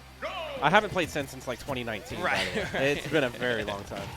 I was just trying to put some, kind of get in your head about what it's like to be, everyone says Sonic is the Sonic. So then having to be Wrath in that particular point, like what that would actually feel like. Because you want to be the better one, obviously. You don't want to be little brother. You don't want to get little broed like that. But it's so hard when this guy is just so perfect. I mean, I definitely wouldn't say that Wrath is getting little broed, because, Nah. I mean, he makes everything close. And like I said, at least the last couple of weeks that they played, Wrath, I believe, took it to like a game 5, or is at least taking games. Not full sets at this point. He's won a tournament over Sonic, so I might have to in shut the it up. Ditto? I think they did. If it was the Ditto, that's, yeah. I think he did win before. But, I mean, the Ditto just shows who's better at the matchup. Right. And I think Sonic's, just his playstyle overall is definitely better for fighting Sonic. Like, just because Sonic can be overwhelmed. Okay. And Sonic's is overwhelming Wrath. Yeah. You know what I mean? He's definitely breathing down his And neck for also sure. reading Yeah, the that was- hell out of him. That was a reading rainbow right there. But no, I'm not talking no crap about Wrath, because I know he puts it down, and obviously to make it to winners finals. But this is a winner finals we're gonna see a lot, if I had to guess. So trying to find those little things that make Sonix just that tiny bit better than Wrath, and obviously not wanting to change your play style, but maybe just for the mirror, you have to play the play style a certain way. Bro, you know Capitancito's at home, like on his couch, just watching the stream, Lamowing. just licking his lips, like, oh, I love- Sonics, two Sonics. I love killing. Yeah, getting his Robotnik on. Yeah, dude, he's coming next week with the V Robotnik. This man lives for fighting Sonic. Yo, It's so, it's so strange. I need that V Gunner with the mustache next week, bro. Bring that to me. Dude, why doesn't he just make a Robotnik Dude, Mii? we're gonna. Like, that would actually let's go do it for him after be the the most hilarious thing. Yeah, and that's one thing to mention here too, is we've kind of eradicated the Sonics with help of Capitancito, who is staying in the area, so we're gonna claim him, which is mostly how we get most of our players, to be honest.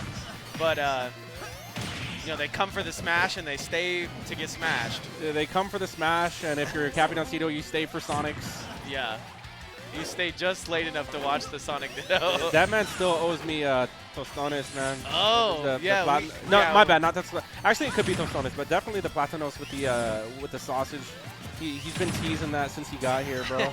I need that Dominican Republic, that island, the Caribbean cuisine. You feel me? He's looking for it probably just as much as you are. Right? He's like, wait, I'm in a desert. Where do we get the food from? Who's gonna tell this little guy I don't want hot dogs again? You mean you don't have an ocean right next to you? Said I'm tired of chili dogs. Your trees don't grow fruit.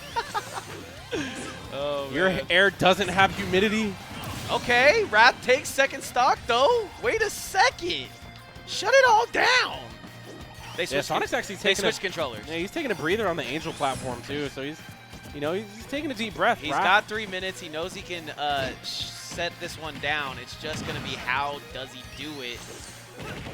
Tech. But Wrath. Okay. Okay. No tech because he's only a 7. Just bounces right off. Being at 126 isn't terrible Yeah. for Wrath. He actually still is in a good position to extend this lead here. I agree. Specifically because both these guys have been living well beyond 126. And no one's actually getting like early kills on each other. Yeah, but this is where Wrath could make the mistake, right? Because now he's got 3 minutes on the clock. If you kind of try to play with that time, then Sonix is going to make you pay. Yeah, but this is where Wrath shines, though. Yeah. On the contrary, is that defensive playstyle where Sonix could actually start playing unsafe and get himself punished for it, but only literally time will tell. Yeah, time will tell because 230 on the board and 11%. That's still a lot of time, and the Yeah. lead isn't even that big. That's what I'm saying. On the The side lead of is 1 kill away, and he could get that very quickly. And we could see a scrap around a minute 30 for a possible win of this. There is. Well, there goes the lead. That is not good for Mr. Miles Morales Wrath here. Wait, did he say something or like make a Spider-Man tweet? Nah, but what is Miles? Does he just run Miles? Wait, that's Tails' name, isn't it? Yeah, I thought it was not to Tails. And he's got the yellow on, so you might be in there. Actually did not make the connection to Yeah, Miles Morales at all. His name's Miles per hour. So When I see a Sonic player using like names of characters that are inside, like if I see a Sonic using the name Knuckles, I wouldn't assume that. Oh, this guy must do combat sports. Yeah. I feel like he is a fan of Knuckles, which rightfully so. Knuckles is a beast. I was just trying to stay topical, man. No, I was genuinely like, what, did he make a tweet? I think you are Did he right. dress up as Spider-Man? Like Grandmaster? Yeah. Because if you called him Miles, well, that still wouldn't make sense because he didn't dress up as Miles. Yeah, he's driving up a hobby. But Okay, Wrath, thank you. Now I know. Wrath scrambles into it. Miles per hour going off right now. Thousands of miles per hour for the record. Yeah, he's doing his thing, and now we're seeing a timeout on the other end. Okay, yeah. Let's go, Wrath. This is something that I would love to see Sonic scramble for, right? Because he knows every trade. Sonic knows every trade isn't going to go his way right now. Uh-huh. But Oh, as he starts to put on wow. some damage, that last hit could have Hey, that cruiser was aiming absolutely kind of even low. this one up. Sonic's aiming under the belt right there. Come on, man. A minute. That's against the rules. A minute to try to catch himself a hedgehog here, and now he is put into the situation that he's always been in. Wrath needs to not choke this. He has everything going in his favor right now. He needs to find that landing, and he does. He goes for the up smash, gets neutral air, but there's no follow-up from Sonix afterwards. Now we're just back into this safe neutral. Yeah, if you thought my eyes weren't glued to the screen, you're out of your mind. 40. This is the part of the matchup that I'm like, all right. Like, now I'm leaning forward in my chair. Yeah, before it's like, okay, we could watch Sonic. We have to away. wait to this point. But this is like 30 seconds. This is like Floyd Mayweather's been losing the fight and needs to make it back this round. And there's 20 seconds to do it. It's definitely Floyd versus Pacquiao, for sure. Okay, but he gets him right where he Defense wants him. versus He raw aggression. doesn't This is get that, though. 15 seconds. Oh, is that it? That's Jeech. That's crazy. Because, wow. like you were saying, Sonix needed to aggress. There's 20 seconds left on the board. We don't know what's going to happen, but as Sonic starts to get advantage state, Wrath disengages and smokes him off the edge. So, now it's a 2-1. Feeling pretty good if you're a Wrath fan. Feeling pretty good if you're a Sonix fan. Yeah, Sonic fans eating tonight. They are eating. Getting the miles per hour. Good call out. And I'm sure there's fans of both of just these people in the chat as well. Like, see Vamos Sonic. Yeah, I was watching Sonic's stream today, man. Definitely hard to be consistent when you're traveling so much, but nice to see him always practicing. That's what the most you could want from your star player. Always trying to play top level talent too, which is great to see. Now has an early lead on Wrath, up 2-0 in the winners finals. I feel like the match doesn't start getting spicy until minute 30 on the clock. So right now, this is all just like, you know what, we're gonna play footsies. We're gonna do our thing. I really don't think the stocks matter too much, or the percents rather. Yeah, I'll be right back, bro. We'll take a little fiver here and come back with a minute left. It'll be strong. Dude, I was gonna say, like, I haven't eaten yet, so like, I'm kind of feeling White Castle tonight. Ooh. It's so random, but I'm feeling White Castle. You know what's cool like about sliders, Vegas, too? Under talked about? We got everything. 24 hours? Literally 24 hours, and we got everything. So, like, you're getting... We don't have a Whataburger, though, so Texas fans mad. We do have... Oh, no, yeah, we don't. We have a Fat Burger, we have which... Wahlburgers. Fat Burger I is heard low-key Wahlburger's better. not that good. But I never gone to it, so I can't speak on its behalf. However, I did... I heard Wahlberg's short. When I went to PAX South, I did have Whataburger. And it reminded me of Fat Burger. Oh, so if you're a fan of Whataburger, go ahead and try out some Fat Burger.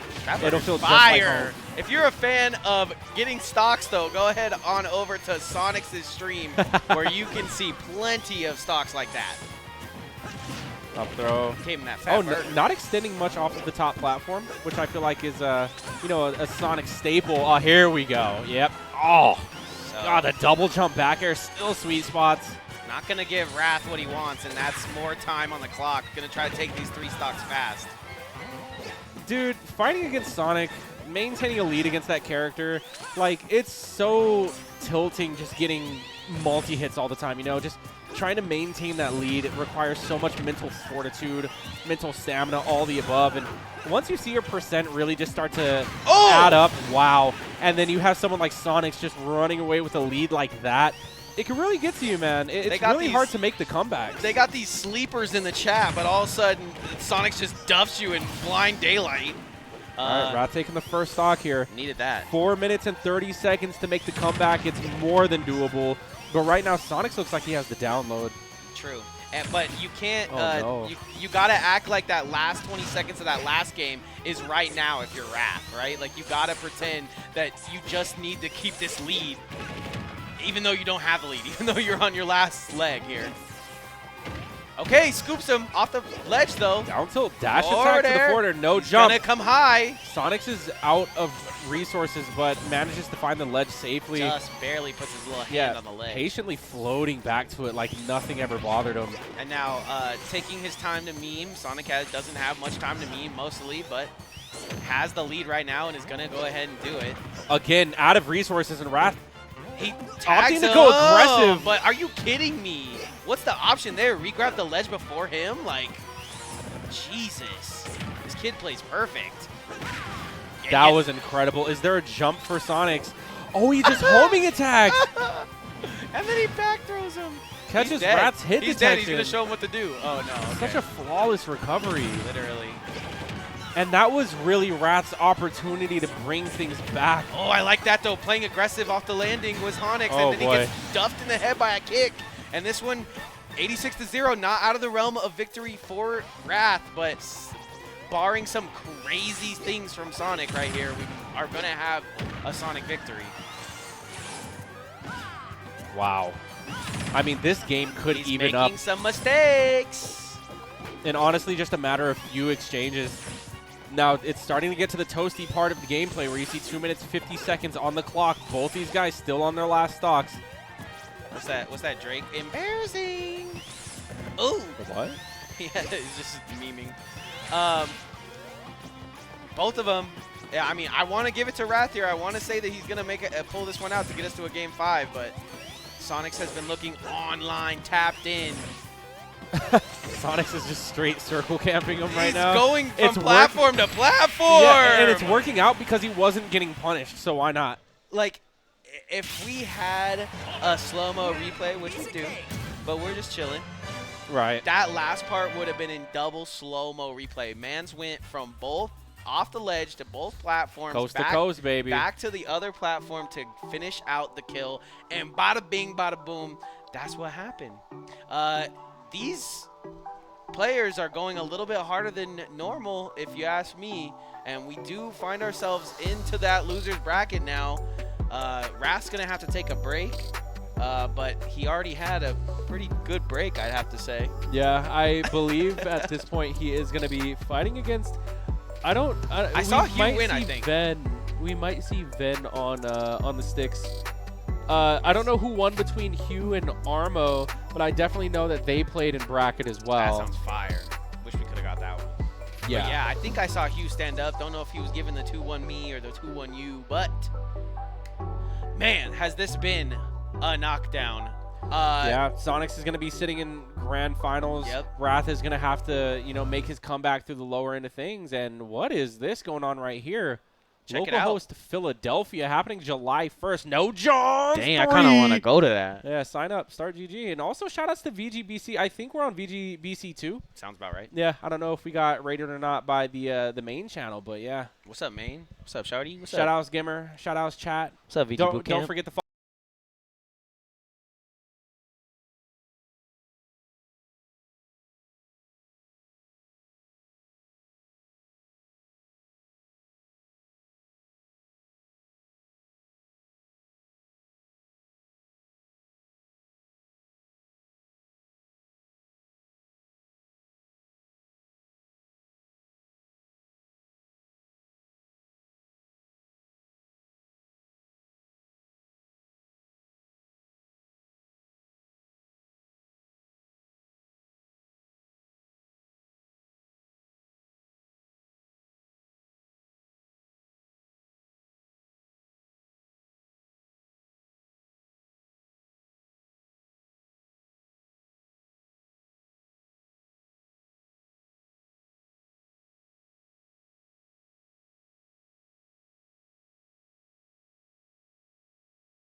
Ladies and gentlemen, welcome back to Knockdown 79. So if you are just joining us, we actually did have our winners final set up last. It was Sonix versus Wrath, 2-1. which was, yeah, it was 3-1.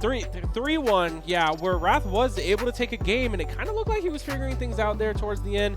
But, you know, Sonix just being that overwhelming force that he is. What are you going to do? He did the Sonic thing and ran away with it.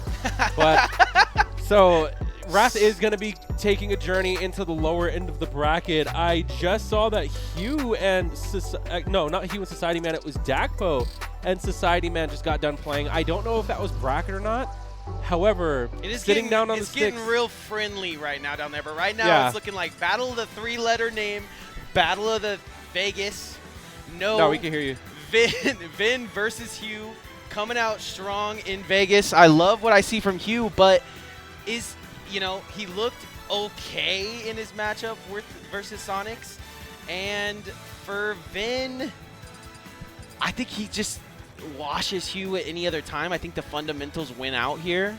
But Hugh plays a character that's very, very crazy to handle. And Steve might bring that next level. But like I said before, Hugh looks so comfortable and nasty when he's going up against anybody besides Sonix. I think Vin might push him to his limit here. I'm sure they've played before. I'm sure they have. I've never seen these two play before, right. And I don't know what Vin's feeling today. I mean, he'll randomly switch to Sora just depending on the vibe. I think that is literally a Sonic thing because he knows that Sonics and Sonic players can take you out to the blast zone and just forward air you out of existence. And I think he plays Sora to kind of feel okay about getting back. Also, he was into the magics. That's not what we saw today. We'll probably see. Oh, thank God. Taking a page out of Snoop's book. I almost. Even Vin's laughing about that one. Not hey, that wait. LaQuisha. Okay, so they both have a little laugh at thinking he's going to go a bit of a giggle, mate. He said, use him in Captain Sato, mate. This song is funky to say the least, and we get into this funky matchup. Gonna load up the Knight. I kind of like the Knight here. It won't do too much to this wall. Let's see how much it does to this wall. Okay, it knocks the wall down, and he's got the Din's Flame as well. So a couple of things that he can do while Hugh is farming that we just saw there. But other than that, Hugh is gonna continue on, and Hugh gonna do what he gonna do. That is whimsical. It's going to be an interesting matchup nonetheless because, like I said, I haven't seen these two play, nor have I seen these two characters interact at all. Yeah. So I'm really curious to see what goes on. I feel like the cart won't be too big of a factor. It could get reflected back. It's good. Okay, so off the rip, it looked like Vin has something to deal with the memes, the walls, the carts. Right. And he gets in with that lightning kick. Yeah, he tried to reflect right there. The lightning kick looking strong in the matchup as well. But Hugh could still have time here to schmix things up, and he does that very easily. Is going to switch over and get himself some silver, I believe. I don't think that. Oh, that's the gold. That gold. I love gold. Going, finds the diamond, is around the block, but hasn't found it yet. Is going to ladder with no diamond. Okay. That could have possibly been a kill had he got some diamond farm. And now we have the setups happening at the ledge. Send it what right. the reversal? Yeah, the reverse and the desync of card. the Knight. Oh my and God! Got it with the, they're playing in the magnifying glass. Now this that's it. That's it. VGBootCamp. This is what you came for right here. Vin with the setups of his own as well, showing that he's not just going to take that sitting down. Our loser semis. And almost as bad as our winners finals. Oh my goodness. All of that started with the reflector, by the way, hitting the anvil. And the reflector being used. There's no way it ends like that. Yeah! Wow. And just like that, Vin showing us why Zelda is a scam. Because down tilt to forward air, the match tends to end extremely abruptly when Vin is on one. I mean, that is how the first stock went. It ended up being the third stock as well. Hugh does get one in there, but doesn't look too convincing. They're going to settle on small battlefield, and we're just going to go in for another one. The Zelda looking nasty in the matchup. It didn't really seem like Hugh had an option. It didn't seem like he had a way out. It was just constant reversal, Uno card. Now he's getting tilted. Wow, Vin patiently waiting for the air dodge again. Reset 2 times. You know what the worst part of getting tilted is in that situation? You're tilted and you're being tilted. Yeah, mentally and physically being tilted. Literally. Oh, there it goes. Speaking of tilts, Hugh did have something going for him, but ends up dropping the combo. Which there's that kind of DI out that from a smart player looks different. It's very out of character for Hugh, too, because usually he's so good at converting at least bare minimum 60%. Right. I think that's more so on Vin kind of working his way out of it, but I do see what you're saying. It does seem like Hugh, once he fights the people that's not techable. The blocks can't save him either. Ouchie, ouchie. Dominant first stock from Vin. But yeah, like before where he looks like he's memeing and he's having fun playing the character, when he goes up against these people who are character specialists, the best in their craft, doesn't look like he can do much, to be honest. Not only that, but Vin is just a Vegas gatekeeper. Yeah. Like, he usually he's past the gate. He's like God. Vin will farm Vegas. Yeah. It literally is just that. Like, y'all had to really move in some people to stop, because Vin was going to be #1 and stay there. I feel like Vin doesn't even lose to locals anymore. Like, he doesn't play them, though. He's only really lost to, like, the Sonic players and Capitancito. That's usually his bracket run. Right. Because that's relatable. Yeah, I don't think I've seen him play against Frog in a very long, or even Juice, you know? It is nice to see when he goes to get MVD. That's what I felt like was the... True, he always plays like the new guys. Yeah. He doesn't really play like the blood locals, you know what I mean? Absolutely. And oh boy, that's death. That might be him dipping his hand in to the bracket every once in a while, but who knows? What is this? Donkey Kong Rap 2? Okay, ladder escalera, but he drops it again. That's once again, that's just gotta be Vin's movement out of the hit stun. All right, so we're building the blocks, getting a bit of high ground here, hitting him with the jab. Now here comes the setup. Plans inside of plans. What's the plan for this TNT? He's gonna just grab that. He feels safe, but Knight is actually Vin is letting a million things rip at once here. I was going to say, Vin actually getting a lot from this Knight. He's going to, wow, that was so sick. He had the Knight break the block and then walked up, grabbed, and threw immediately. Like, get out of my game. Dude, Vin is also opting not to destroy the crafting box either. He's just strictly running down Hugh. Every time I break it, it just spawns again. So I get why some people might be trying to mix with that, but it like spawns right next to him. It's kind of weird. Well, yeah, but it requires materials for him to craft a new one, which is actually really good for the opponent. Makes sense. Costing just any materials that you can cost Steve is a good thing. That should be your first thing after they mat Whenever up. You can, yeah. Yeah, when they mat up, it's and effective. Put up some blocks, go break that. That makes smarts. yeah. Hugh starts out early with some shots, but Vin still looks like he's got his number. Here we go. Nice 65%. Literally. Does she have any other hurt sound, or is that it? That's all we got? They ran out of the budget right there? That's all we could afford? Nah, Link only be saying one or two things. You go through a whole game and you get, nah. Okay. He just sounds distraught and confused. That's the Tool time, Tim. Yeah, Tim Allen. Oh, this TNT gonna come down, but Vin is not letting anything slide. Oh my God. He's not letting anything slide. He wants this run back.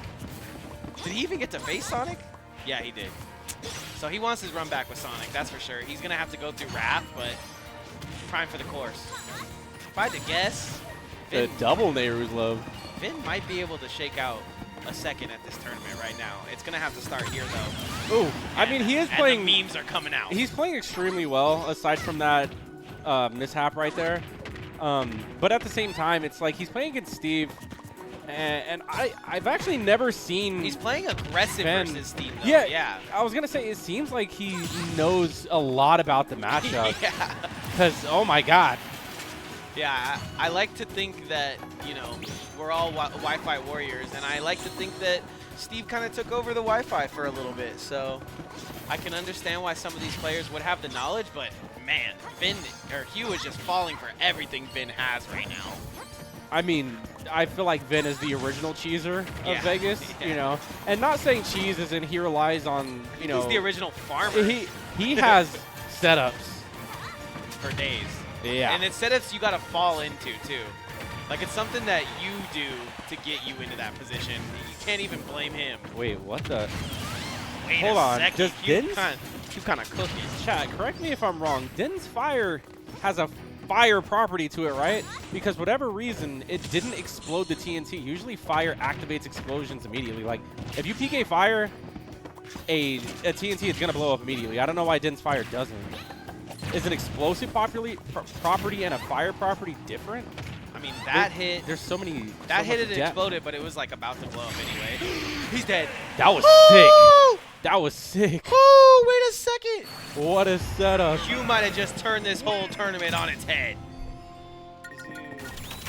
I think he's counterpicking right now, but he's also looking like straight at me. Right. So I thought he was about to be like, actually, no, it is a explosive property. There are two different things. He's like one. No, he was like looking like he was like this, and I was like, oh, is he trying to talk to me? That's why I like took my headset off. But nah, he stood up. He's doing his counter picks right now, and right now we're 2-1 in this set. So let's see. Vin should be feeling confident with the Zelda. He definitely is. If you're just joining us too, live from the HyperX Arena, are you kidding me? Look at that perfect. Look at that Bowser boss level up there, looking clean. Right now though, Vin trying to make it to that boss level of its own, sitting in losers. Yeah, he wants with to run everything back on the against line. Wrath. Yeah, I mean he fought Sonix to get into losers, but yeah, he needs that fight against Wrath to warm up for. Was it Sonix? I think so. Oh, I don't think Wrath would have washed him. Wait. No, he went Sora against Wrath. Really? He Yeah. did. You're right. Yeah, that was against Wrath. So he wants his run back with Wrath. You are 100% right. And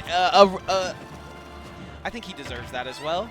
He's playing kind of crazy against Hugh. He does drop game 3 though, so giving Hugh some confidence here. But yeah, because Sonix what in the world? Sonix had to fight against Hugh in semis. Yeah, I remember. I just was messing him up because I always think that he goes Sora against Sonix, but he did do it against Wrath. Just a Sonic. Yeah. But his Zelda performed so well. I too, agree. in the I think matchup. that was him with an unwarmed up Sora just Oh, praying this to is the the gods. death up smash. Yep. Okay. Oh, you wanting to Wait bring a us to a game second. 3. This, He wants us to run back against Sonix. He said, move Literally. over Vin, move over Wrath. that is crazy to think about. It's Hugh time. Both of these players, I mean, this is our grand finals, barring no Sonix, right? So this is pretty crazy to see here. Oh, boy. Yikes. Yikes. There's the lightning kick. Oh, no way. Just says, I'm going all in, and he was like, what? You're going to farm up a little bit. I like that from Vin catching on it when Hugh's been jumping out of the minecart. And having yet again, having a cancel or a reversal ready to go whenever he needs it. He's definitely getting everything he possibly can from Nairu's love. It has been the love of his life in this situation. Vin constantly is trying to counterplay the cart, even when he's not in the right position to do so. They are and definitely compensating. he's getting hit by it a lot. Wow. Oh, wow. Yeah. Wow. Whoa! He doesn't care. That was like the last frame of the reflector right And there. at What? At the very top of it, too. Like, you think it's like the sides that hurt you? No, the very top of it gets you killed there.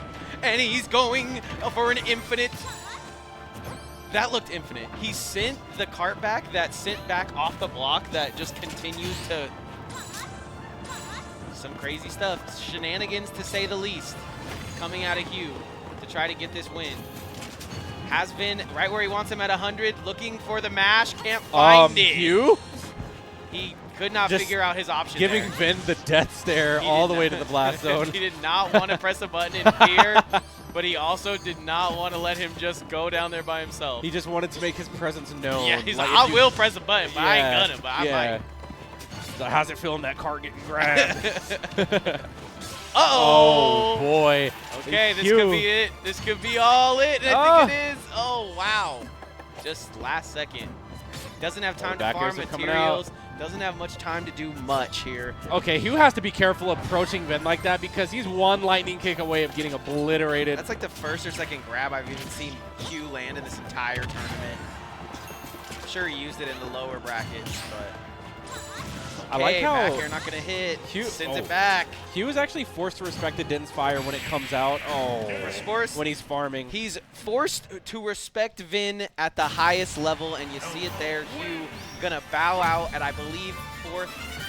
What a great showing from Hugh. Can't say enough about how he lost to literally one of the best in Las Vegas and lost to literally Wrath, who is also one of the best in Las Vegas right now. Best in Vegas who's not from Vegas. Yeah. I'll give him that. Because neither Sonic main actually lives in Vegas. I am not sure where Sonix lives. So we're just getting farmed, and if you're watching this right now and you live in anywhere close to the Las Vegas area, please come kill these hedgehogs. I'm wondering what happened to Tobio.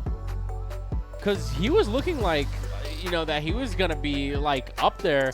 But I saw him on stream once. I guess he got demoralized by Sonix. Like I said, everyone has their first time against Sonix. That makes sense. You come from out of state. Even if you're a local, your first time against Sonix. I'm imagining someone like Hugh or someone like that had to take him out. Someone like Armo. Maybe someone who knows the Snake matchup for sure. But now we have Vin and Wrath, who is going to be in this losers finals here. Now, this is going to be the run back because... That still looks like Hugh's belly, though. I think they're still talking. Hugh does have a very recognizable belly. But I could also recognize Ven's sling. Yeah. Ven is the slinger around these parts, so you got to watch out. Duffel bag boy. Oh, we got another bag slinger here. Yeah, so Wrath is the one who knocked Ven into losers bracket. So what's your controller preference? Do you like a bunch of customized things of cool buttons, notch? Sure. You'll take it. As long as the buttons feel good and the controller doesn't feel too oily, because some paint jobs just make the controller feel really slippery. I feel what you're saying. Yeah. I feel like Wrath got one right there. That looks like a slippery paint job. Kind of, yeah, but it doesn't look too bad. Still looks a little grippy. The important thing is the buttons. How does the analog stick feel? Yep. How is the grip holding up on it? Are the buttons sticky? A lot of people mod their controller to take the springs out of the shoulder buttons. Do you like that? No. I'm 100% vanilla when it comes to my controller layout. I was gonna say even the layout of the buttons when, because you couldn't switch in not Ultimate in 4, right? You couldn't switch your buttons in 4. Yeah, of course you could. Oh, you can switch out any. Oh, okay. Oh, you're talking about control scheme. Yeah.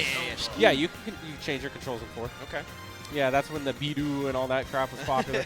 Anyways, yeah, so some people actually mod their controller to having LEDs. But you play you play normal, right? You don't really default. put it, change your buttons. And then some people, for God knows why, double C-stick, where they put a C-stick where their analog stick should be. Oh and my it's God, just the most uncomfortable thing. Two little never mind. Nubs. I'm not gonna say it. Nubs is a good word. People play without grips, so it feels like they're playing with a razor blade. Dude, I was in a tournament one time, and I had someone bleed during the set who was mashing with the controller, and they kept wiping it on their pants because they thought it was sweat. And he was like, wait, what the hell? Yeah, true story. Anyways, so game 1, Vin versus Wrath. This is going to be the run back. Yeah, let's see if Vin can put it together here or end up bloody-handed. We'll see. Nah, Vin strikes me as someone who uses the grip on their control stick. He's going to have to get a grip here if he wants to get back into this one, but nothing he isn't ready to do. Vin so good at maybe having a slow start, but bringing it all the way back. And honestly, that's a rough life. Yeah, man. we talk about fundies. We talk about all these crazy things that can happen during a set, but what we don't talk about enough is how hard it is to come down when you're at a 50 to 133. Just to have the amount of gusto to be like, I'm going to take this game even though I'm down here. It's always an uphill battle for Vin. That's why I said it's a rough life. I mean, he manages to make it work. But, it's not about having an easy life. It's about being a stronger man. Right. It's about all the struggle, persevering through it. It's not how hard you can hit. It's how hard you can get hit and get back up. Yeah. Keep pushing forward. You're better than that. Exactly. I agree. Oh, but he gets not hit, kicked. Both of those feet to the face. And the slow start only really crescendoing by the 82% that he's got to his name. One thing that was the bane of Vin's existence in the winner side when these two fought was Vin was playing his corners too sporadically. That was sick. Speaking of sporadic, that was very good. That was spontaneity at its best. Spontaneous, yeah. Combustion. But Vin always felt the need to push forward with an attack, dash attack, something like that. Yeah, yeah. And honestly, Wrath was just baiting him out to do these things and punishing with spin dash. Yeah, but how he got that particular stock that you just saw was waiting, hits the parry, and then gets an insane read on the up special. So I can say it goes kind of both ways. Looks like Oh, we got a new dang, winner over someone there. was popping off on yeah. Street Fighter. I believe that's the tournament. Yeah, I think that's sounds over. sounds about right. Street Fighter. Big shout out to Street Fighter for being a part of Knockdown now, our yeah. Knockdown family. Vin starting to even things up here on the ultimate side of things. And I like that he's staying on his platform. That was tricky. Not only that, but he starts like kind of pre-buffers a jab into it, and that even mixed up Wrath. And now this is even Steven gaming. Yeah, Wrath playing it safe. Good shielding there. Gonna go for the half knight.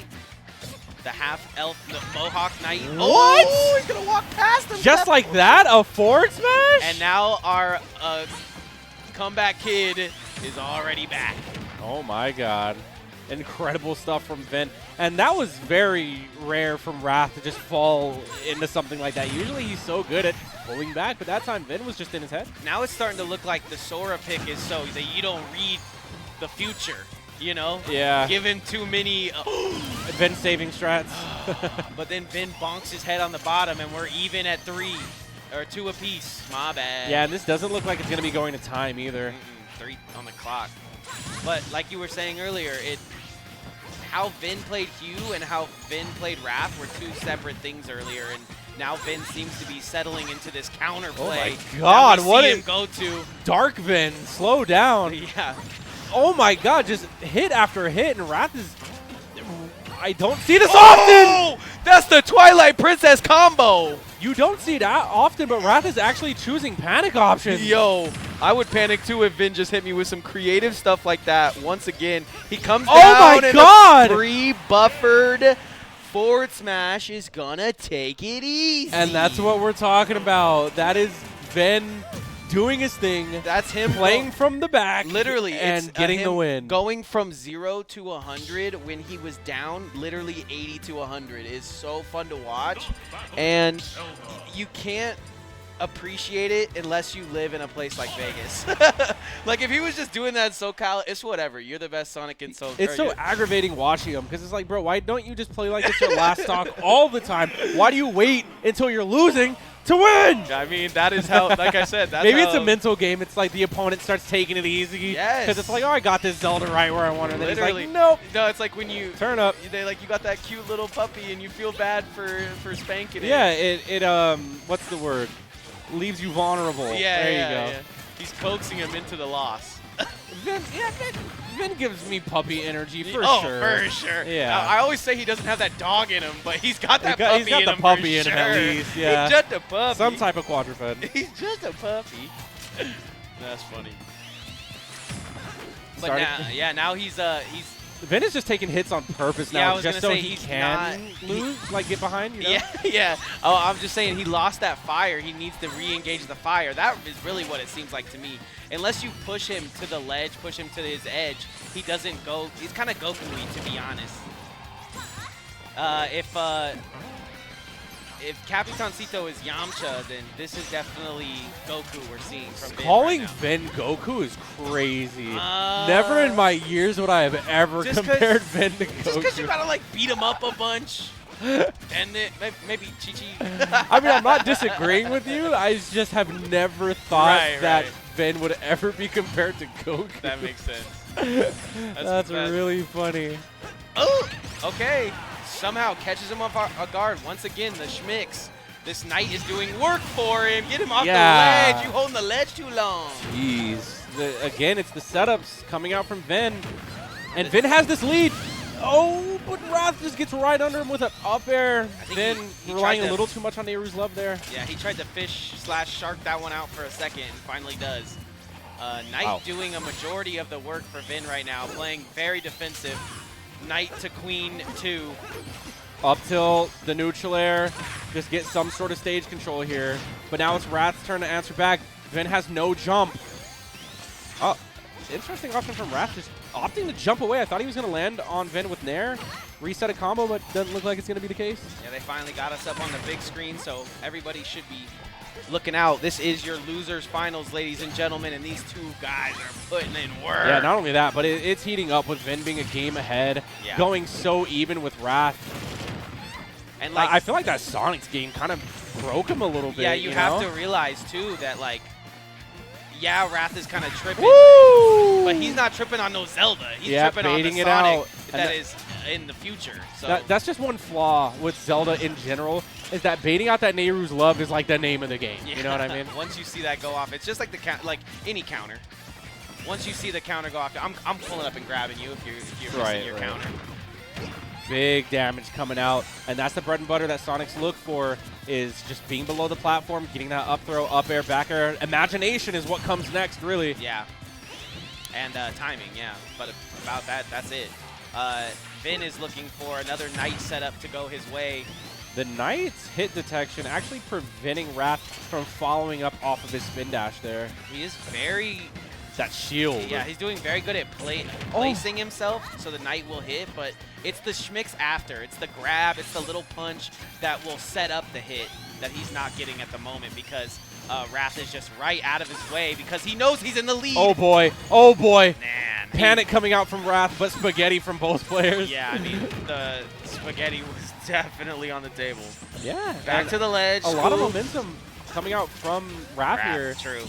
Because he knows he's in the lead. Now he's up 73. There's 3 minutes on the clock. 3 minutes is enough time. Vin's ready. I think Vin's ready here. Something tells me this game's not going to go to a timeout here. Yeah. Just the way that they're both playing. Yep. Wrath not playing the long game, but Vin playing the unsafe game, just throwing out the Nehru's love, anticipating Wrath will pull the trigger, but he doesn't. I think if he can make Wrath make a mistake here, that's what's going to make Vin start to inch up and lead here. And you see it with 30. You see every once in a while the hit detection messes up. Vin is trying to get some kind of form of damage on the board. He just doesn't know how at Vin the is moment. really hunting right now, and Wrath is feeding off of that energy. He's getting every punish. You're right. He's going to get back to ledge here. Oh, just barely. There's no way he tried to two-frame that. Literally. And now we're just awaiting what I believe is a Wrath victory. This is anyone's game. That's fair.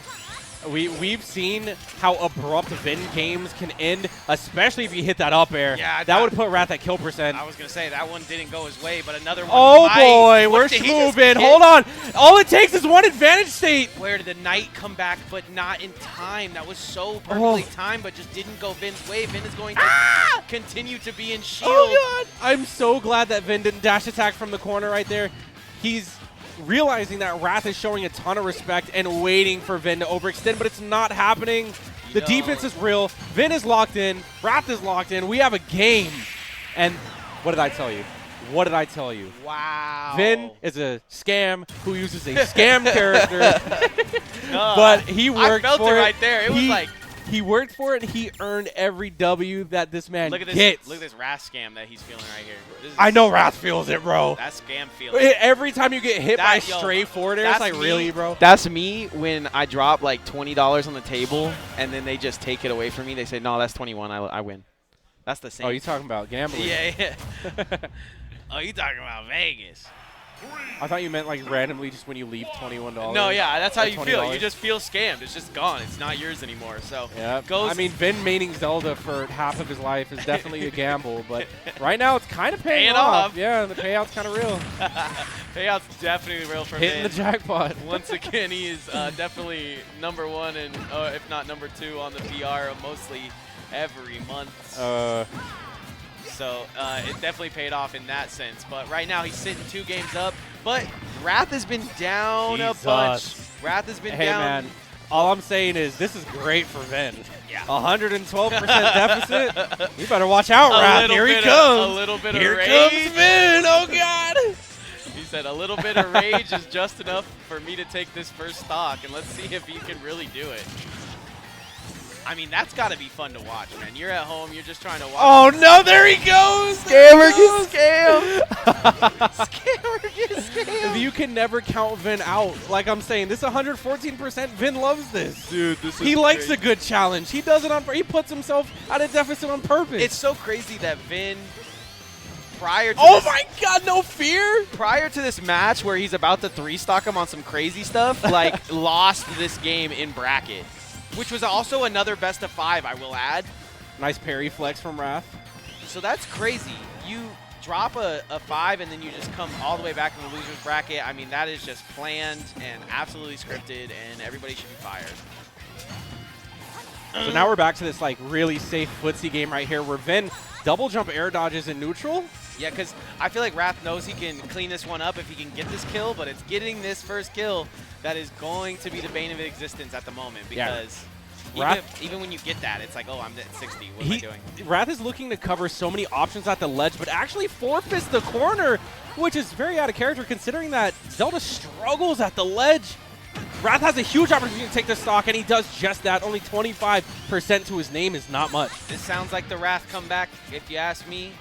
You were 100% right in the last one, but he started this game out fast, and as it got taken away from him slowly, I have to imagine he's coming back with that fast mentality. But Vin ain't letting him live, bro. I love the adaptation we're seeing from Vin as well. He is no longer challenging the spin dashes in neutral just preemptively. He's actually reacting and realizing that Wrath is respecting Vin a lot. I mean, parrying the Knight's kind of crazy. I wouldn't even think about it, but he did it perfectly there. Finally messes up one little thing. I like the stall with the Nehru's Love right there as well. Yeah, gets out of it for free, though. Yep. Knight actually is doing a great job keeping the two separate. It's helping him space. Yeah, it's being a peer mediator. Absolutely. Just another layer of defense that Wrath is kind of having a hard time counterplaying and getting around. I will say, though, on ledge, Vin does look like he's struggling in those situations. That could be a huge punish. Oh, my God. Yeah, he definitely is. Vin? Oh, my God. Get him. I'm not going to lie. I probably got hit by something there. Just looks like Vin is just holding strong, man. The fact that Wrath is able to keep his shield strong through all that pressure that Vin was just demonstrating is incredible. He's gonna try to do something here. Okay, that would have been the game. IMO. Oh, Nehru's Love at the top. Knows he wants that. Accidentally goes off the spring, though. Here's some spaghetti. Just saved Wrath's life. A forward air would have connected, but Vin up airs anyways. I don't know. That was kind of weird. What the roll was that? What in the roll? Who chooses that option? Vin is playing both of them. Yeah, he's playing Smash 6. He's in the year 2025. In 64? Oh, wait a second. He's going to go through the Knight. How much longer can he do it? Blocks the flames. Wrath is playing defensive as ever, and I think it's smart going up against Vin. That's the stock. Okay. Okay, and now it's a race against time, 250. We've been in this situation. We've seen this. 2 games now. You're not going to catch me. Wrath is going to be in the lead. Vin is going to do something crazy, but let's see if Wrath has what it takes to close this one out and bring us to a game 4. I would like to see him handily close this one out, because that would prove to me that this could go game 5. But right now, Vin definitely seems like he's got the lead. Knight is going to take up a lot of space. He's going to run him down. Oh. That whole left side of the stage. Okay, Wrath not showing fear to that one. Uh-oh. What's he going to do? I caught you. Yeah. Okay. Not that. That's not the option. That's not the 40%. choice. I don't think we're going to see Wrath run away here for 2 minutes. Last stock apiece. No, it's definitely not going to go to time. This is going to be a brawl. Vin covers way too much stage control with Dinspire and Knight for Wrath to feel confident. And every time he's kind of like charging, he's charging the Knight back, which I think is smart. But he's not winning every run. Yeah, Wrath caught on to that one, though. He's not catching every I mean, that's the main counterplay to Knight. If it's already out, you have to respect it. But if she's charging it, you can punish it. He's only really pulling it when he sees the charge up of this. Yep, just like that. Boom, bam, bada bing. Air dodge. Oh, he was a little too sloppy getting that grab, but the idea was there. And the clock actually is starting to be ran down. Yeah, I mean, 130 seconds against the Sonic player on your last stock. That's when things really start to heat up. Vin's looking for 1 or 2 hits here, though, right? He's got a minute 30 to get 1 or 2 hits, which will tie this up. That's a great grab. Oh, goes no. to the Knight. Can't afford to take too many trade damages. I don't know what that was. Dude. Oh, my gosh. And this is where Wrath is looking like his confidence. Oh, no, it's gone. His confidence is running away. He has no air dodge. Okay, the lead is back in his favor. Wait a second, a minute on the clock. Yeah, but running the timer is a not risk. the play, yeah. That's a gamble. That's a gamble. Oh, no, and now there is no lead. Oh, my God. He took the lead. Up Took it air? back. He took it back. Oh, what a call out. That's going to do it, and Wrath is going to bring us to a game 4. Oh, man. Sonix is just down there. I want to play. I want to play. Let me play. You know, Sonix gives me, like, Cell energy. If we're talking about, he's just like, yeah. you know, just like Cell with Gohan already eaten, just like, nah, stupid. Love what I'm seeing from the boys of Vegas right now. It's great to have everyone out here at the HyperX Arena. Don't forget to stop over at our vendor, and also I believe the bar is closing here soon. So once again, Allied Esports, if you guys are trying to catch us on Saturdays for some Saturday Night Speedway or anything of the sort, I heard Sundays are pretty popping as well. I don't like this counter pick for Vin. Yeah. I understand that this is like a comfort. It's one of his favorites for sure. It's a comfort pick, but against Sonic, I feel like, and I could be wrong, but just the more space you give him, the better it is for Sonix. But Vin does not care. Wait, Wrath has to put his fingers on the controller. Hold on. Okay, there we go. I don't know if this is good for Vin because Vin's in the lead. I mean, right. This is going to game 5. We've never seen this before. Yeah. How is this going to pan out? What's this adaptation where he just tries? He's like, wait, I'm winning? What do I do? What do I do? I don't have any comeback potential if I'm in the lead. Okay, scoots in though. He can't build his Zelda aura.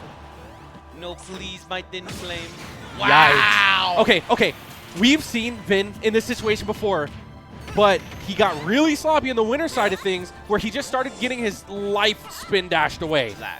Vin is on point right now, so he could potentially extend this lead, but let's see what Wrath has in the tank. Let's see what he has left in the tank, because I'm pretty sure his winner's bracket game against Sonic took a lot out of him. Yeah, that makes sense. And, you know, if everybody's freaking out about Sonic is the final, I mean, that was not our grand Well, you final. know, Vin is standing in the way of that currently, being a stock ahead. No, Freddie.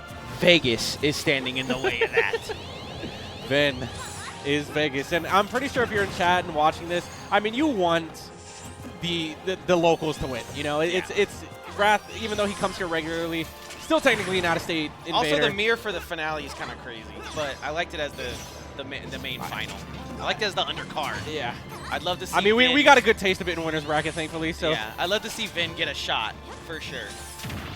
Ooh. However, that's Dude, not going to stop my non-biased commentary. The interaction with the Knight is seriously keeping Wrath away from converting off of his spin dash.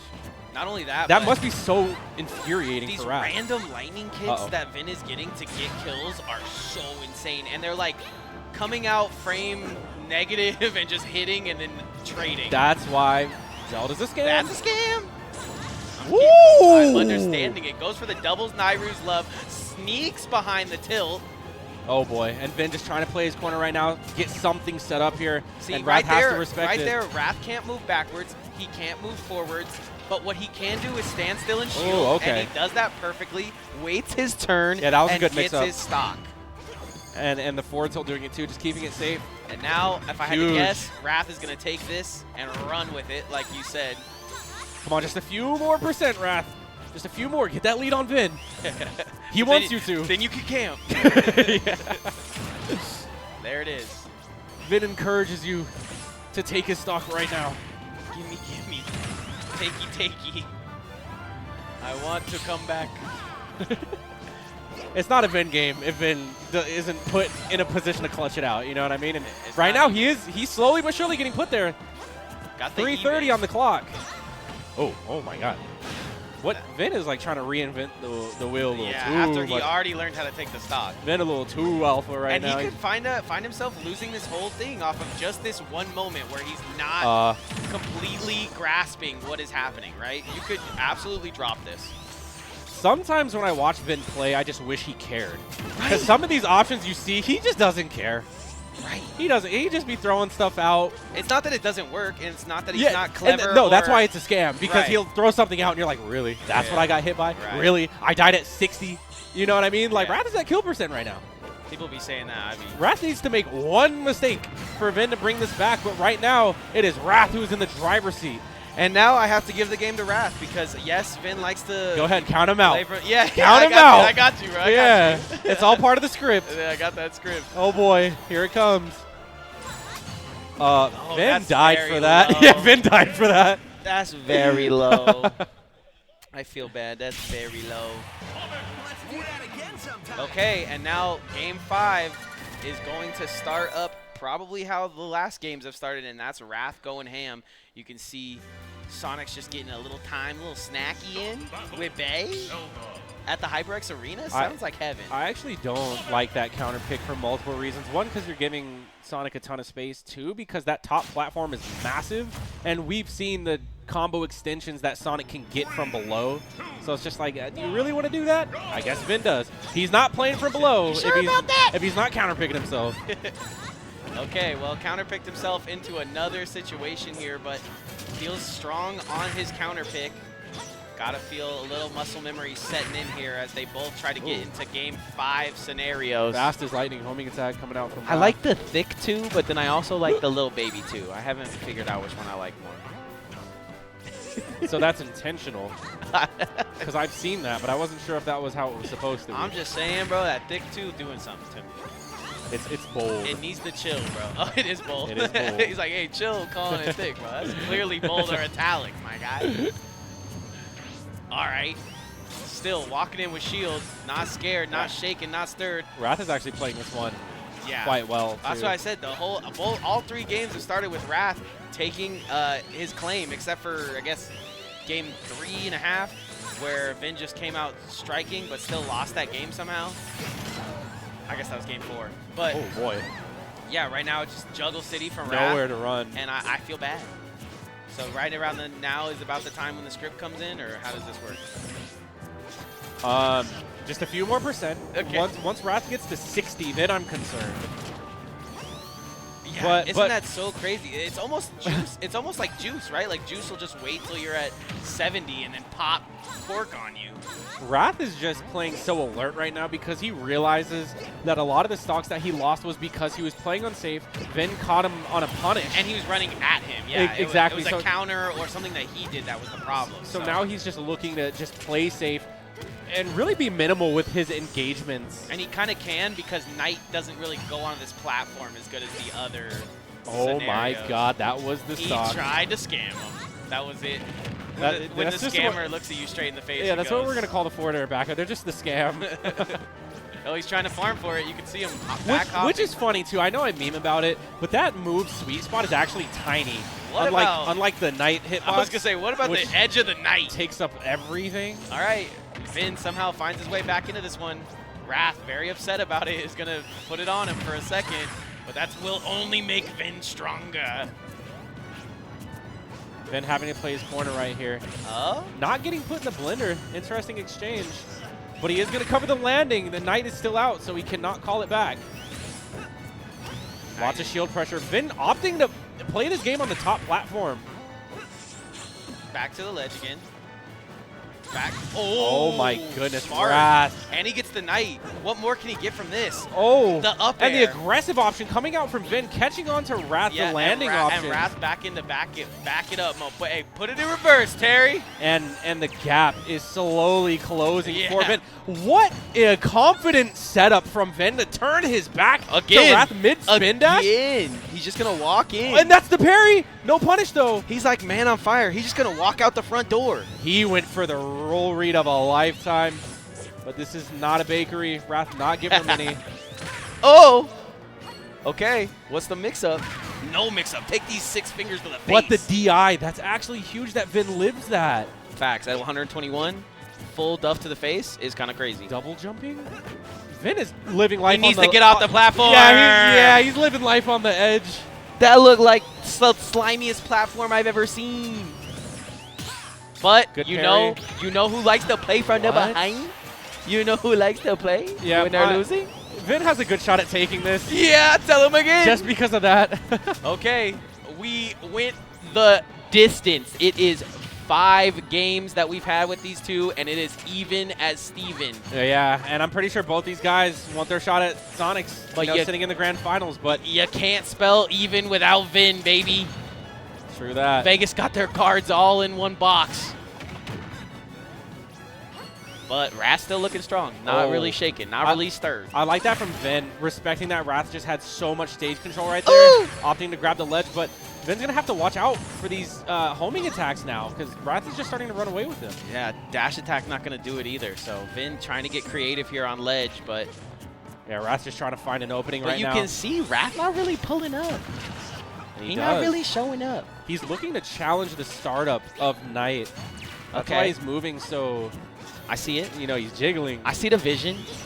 Okay, Vin with the dash attack, looking strong. Gets him off the edge where he wants him. Yeah, Vin forced to play his corner right here. Oh, little footsies. And Vin's still, all things considered, not in a bad spot. No, he loves this spot. He thrives in this spot. He just needs to be careful not to panic with more neighbors love. Yeah.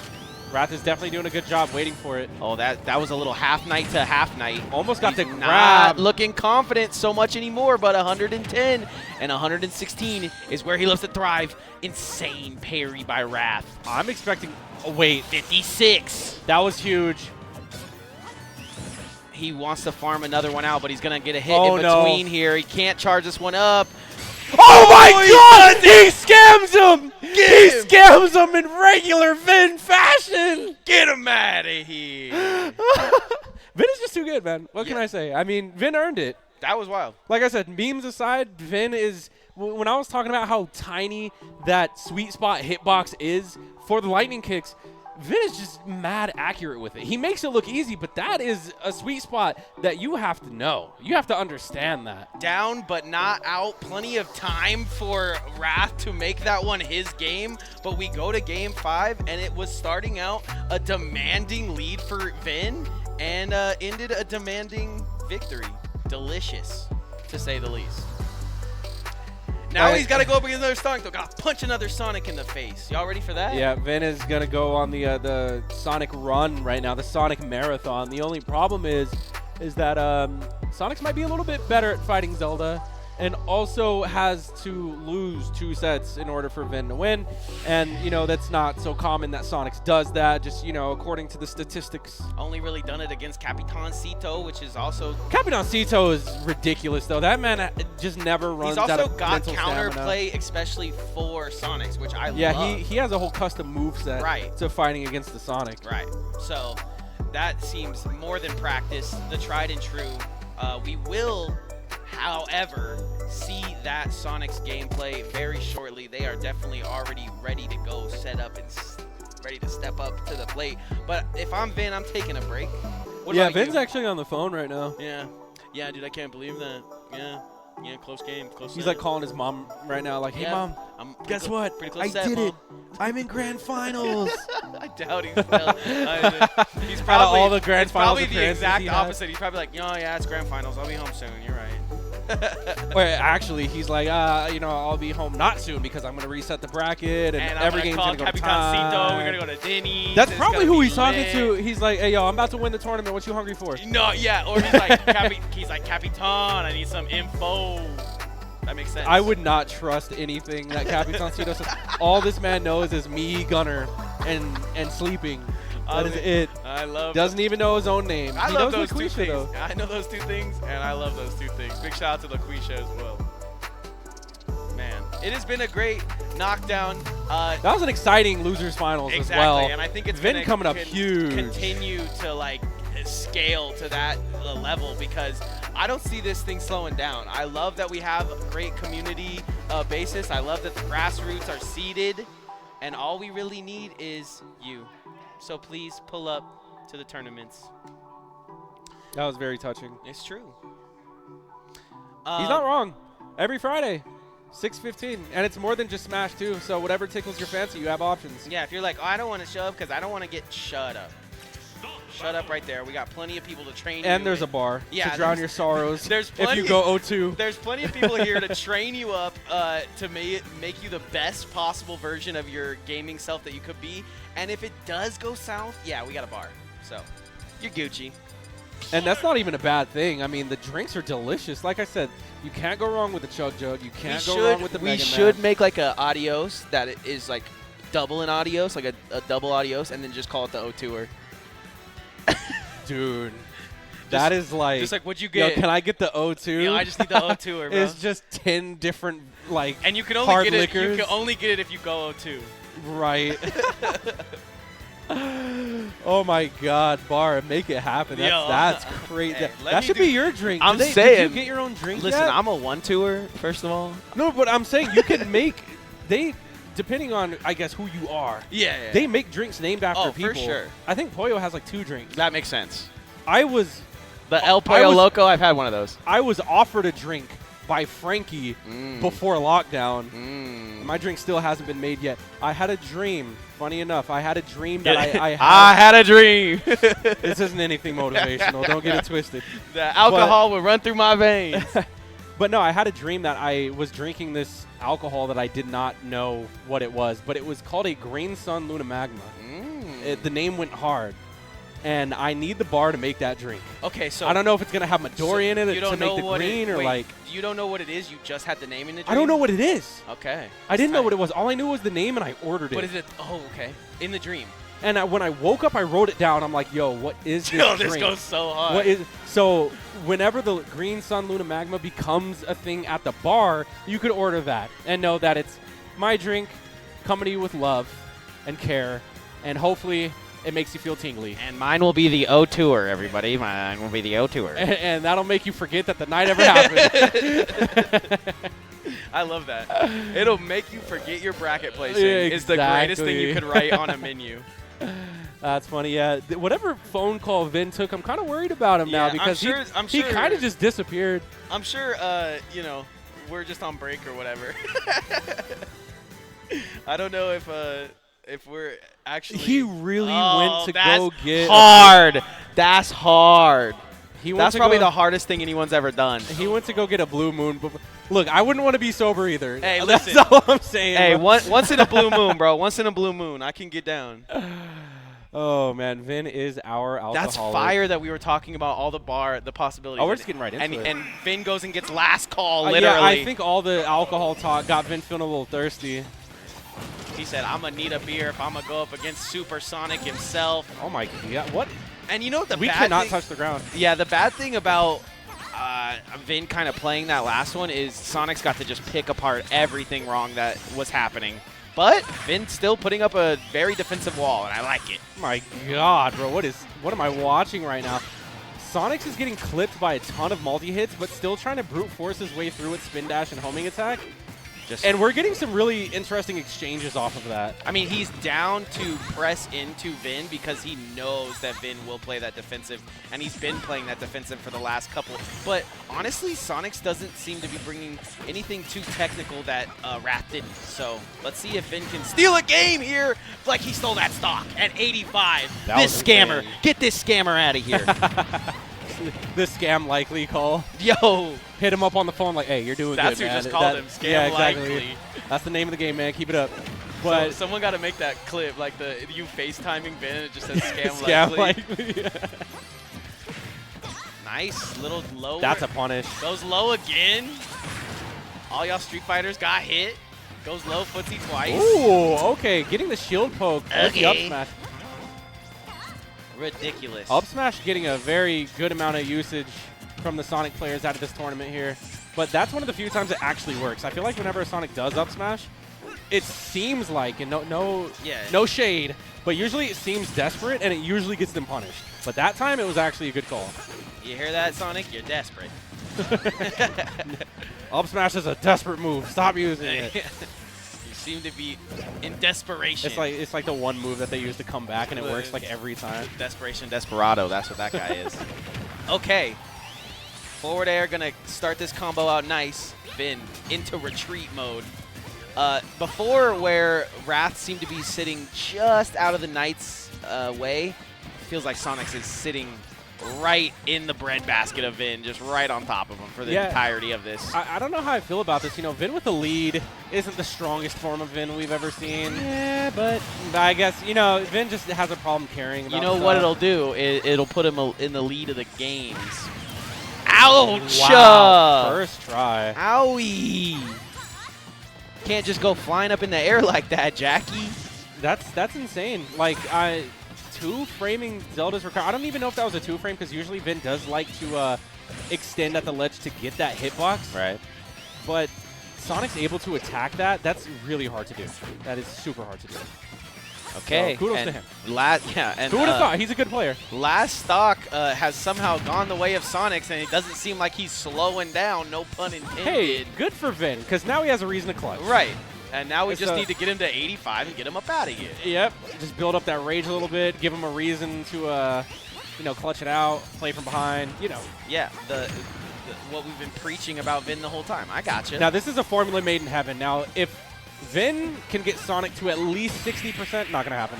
He didn't meet the quota, the percent quota. He ran out of time. Right, that makes sense. Yeah, but if he were to get Sonic to 60 right there, it was Vin's game. He was going to get hit by the nastiest forward. Yeah, facts. Or straight up. Or the craziest kick. Straight up. Sonic's looking like he wants to speedrun this, though, and I appreciate him because that White Castle is calling I can my taste name. it. I was thinking either White Castle or Aloha Kitchen for some Kalbi ribs. You know? Do you know what Mario's favorite Hawaiian destination is? What is it? Oh, wahoo! I thought you were going to say, like, Delfino. Was that like a sunshine? That's a banger. But I see what you did. You threw me through. All right, getting into a battlefield, though. Got a ton of platforms to work with, and honestly, I feel like this benefits Sonix. Pick. Yeah, wrong pick if you're Vin, in my opinion. Yeah, I feel like the more platforms you have, the more counterplay you have to the Knight, just because it extends your landing options. And it extends Sonic's juggles, if I had to give any reason. Yeah, go ahead. Keep hitting them, Sonix. Keep hitting them. See what happens. You're going to make him really angry. It's like the Hulk, way better than Goku. Vin as the Hulk is even worse than Goku somehow. Because, Goku just be eating and not taking care of his kids. That's really it. He's kind of like Frieza. You know how Frieza just kind of like is chilling? You beat him up and he just gets strong out of nowhere, just like 10 levels. Yeah. You beat him up and he unlocks a new form. Like, it makes no sense. So you've only had the villains. I was trying to pull from the Heroes book, but you're going Sonic, Cell, and you're going Vin. That's the energy, though. Vin is not a hero. No, I see. You can't scam people and be a hero. That's just not how it goes. That is factual facts by He's Freddy. not Robin Hood. Can we get the Freddy facts next week? Fact check. Yep. Freddy's fact check goes hard. Whoa, what just happened to the audio? Can the arena hear us? Test. I think I just pulled. Oh yeah, they can hear us. But okay. Yeah, Freddy, anybody want to watch Freddy's fact check next week? That goes hard. All right. I thought they cut the mics off. I was like, oops, did I say the wrong thing? No, good. Was Frieza going too far? Please cut these Frieza mics off. I'm tired of Dragon Ball. But, yeah, getting into this game here. Talk about smash or get off the... It's smash or pass. Honestly, Sonix is putting in a ton of work, though, and that's going to be the neutral air reset to a beautiful back air. I mean, honestly, mechanically, Sonix is just gifted. Yeah. And also, like, if you've seen some of his controller work, like what he actually has to press, to just get something like, I don't know, down air to up B. Like, I can't do that when I'm playing as Sonic, but I watch him do it 1,000 times, and it looks precision perfect. Yeah, with all these platforms, Sonix is really just able to freestyle. And Vin being on the receiving end of it, he's getting dragged all the way to the blast zone, and oh my god. Okay, wait, this is very important. If we see Vin grab that beer, he runs it back, he's going to grab the beer, and he's going to chug it, ladies and gentlemen. And he's babysitting, bro. And that is why you come to the HyperX Arena right there. No, he's saving it for after he wins. Right. That's his reward. Right now, he's just sipping, feeling the vibes. He needs Sonic's with a bit of an eyebrow raise there, a little bit of confusion. So Vin throwing him for a loop. Oh, the Sora. So I think that this is good, but once again, we saw it a little untrained versus Wrath earlier, but maybe he got the time in that he needed. Okay, to be fair, Vin was not awake when he was playing Wrath and Winners. Like, yeah. Vin just kind of got mollywopped. It takes him, a lot of times it does take slow starters to kind of like go take a trip to Loser's Bracket to wake up. And Vin is definitely one of those guys who, you can knock him out really early if it's early bracket, you know what I mean? But the more the tournament goes on, the more Vin is just... becomes an unstoppable force, you know what I mean? Guaranteed second place right here, but I think he wants to grind for a little bit more than that. Is bragging rights to if he can even put a break in the armor of Sonix, he will be appreciative of it right now, even if it's not 6 games or whatever he's got to win. And honestly, so far, he's doing a great job of just that. Sonix is going to be out of resources here. You see how he's able to play off the ledge in this matchup in particular? Like, I think that's the only thing that helps him feel safe in this one, is how strong he feels off of the ledge. Yeah. He's even able to use magic to get back. Like, he just looks strong. I mean, that's the ledge. That's not going to slow down Sonix, though. Exactly. He's still going to be on the hunt. He's going to aggressively chase down. This is probably about Good as even as it could be. Tech's the bottom of the stage. Honestly, the Sonic Blade is, in my opinion, really scary, just because, I mean, Sonix is spacing himself to punish it. And it's called Sonic Blade. It's a specific move made to kill Sonic. Oh, my God. Sonic Blade. And Vin is going to be taking the first stock here. First very early kill. Oh, no. What's the option here? He's going to get back. He's going to... You jinxed it. I did. It's fine. I actually did. Like, commentators curse aside, like, I thought he'd get back there. Like, that's why I thought he went to the character. And this is when things start to heat up here for Sonix, just getting the platform extensions, but actually not getting too much off of it this time. If you win this, right, you just go back Sora, right? You don't try to reinvent the wheel. Or do you mix him up? I mean, the thing is that Vin is a genius, and a lot of the time, geniuses have no choice but to innovate. It's in their blood. You might be onto something there, bro. Somebody tell this man not to reinvent the wheel every time. But right now, he's looking even Steven with Sonix, one of the best to ever do it. As a genius, he carries the burden of innovation. I love that. That is Vin. That was a beautiful soliloquy. Oh, wow. Homing attack actually hitting the side of the stage. A little bonk, but I don't think he teched it, so I think he just buffered another side beat. I like that landing from Vin, but however, what about when he didn't land? Love that from Sonix, just going all the way to the top. Oh, man. Production and everybody here at HyperX Arena really coaxing on Sonix to where they usually aren't. To see him not down and out is kind of a nice change. I mean, this is, I think, a lot of the games that had Sonic on it, like, have been, I think, I like game that. 5s. You know what I mean? So and like, it's not like him trying to come back from 6 games here from losers. Yeah, if this is a 3-0, this is going to be kind of refreshing. Yeah, let him have it, Sonix. Go get him. Go get him. Go get You're not done. Go get him, boy. Hey! Woo! And the crowd goes wild. HyperX Absolutely bonkers. HyperX Arena shocked. The devastating. Congratulations to Vin, who is going to get second place. Did a very good job. Had plenty hard-fought wins to get himself where he needed to be. He just wasn't able to beat one more Sonic. He does find his way sliding in between the two of them, sandwiched in between of them, which I think is pretty similar to the look of the PR right now. So I feel like that's how it's kind of always been. It's just like there's a Sonic sandwich somewhere on the banner. But yeah, congratulations to Sonic. He takes it with a solid 3-0. Vin getting second place as the runner-up. So, I mean, Vegas, the local scene, we were kind of in there. We were kind of holding it down. But nonetheless, that is going to conclude Knockdown 79. So, guys, please feel free to support the channel. I mean, it is encouraged. If you're watching on VG, if you're watching on VG Bootcamp Allied 2, Esports, appreciate you if you guys come down to the Allied Esports. It's just another click away, and you guys can watch more stuff like this. And again, next Friday, it's going to be Street Fighter. It's going to be Smash. It's going to be a whole lot of fighting games. So if your guys' heart is in the competition, we'll see you next week for Knockdown 80.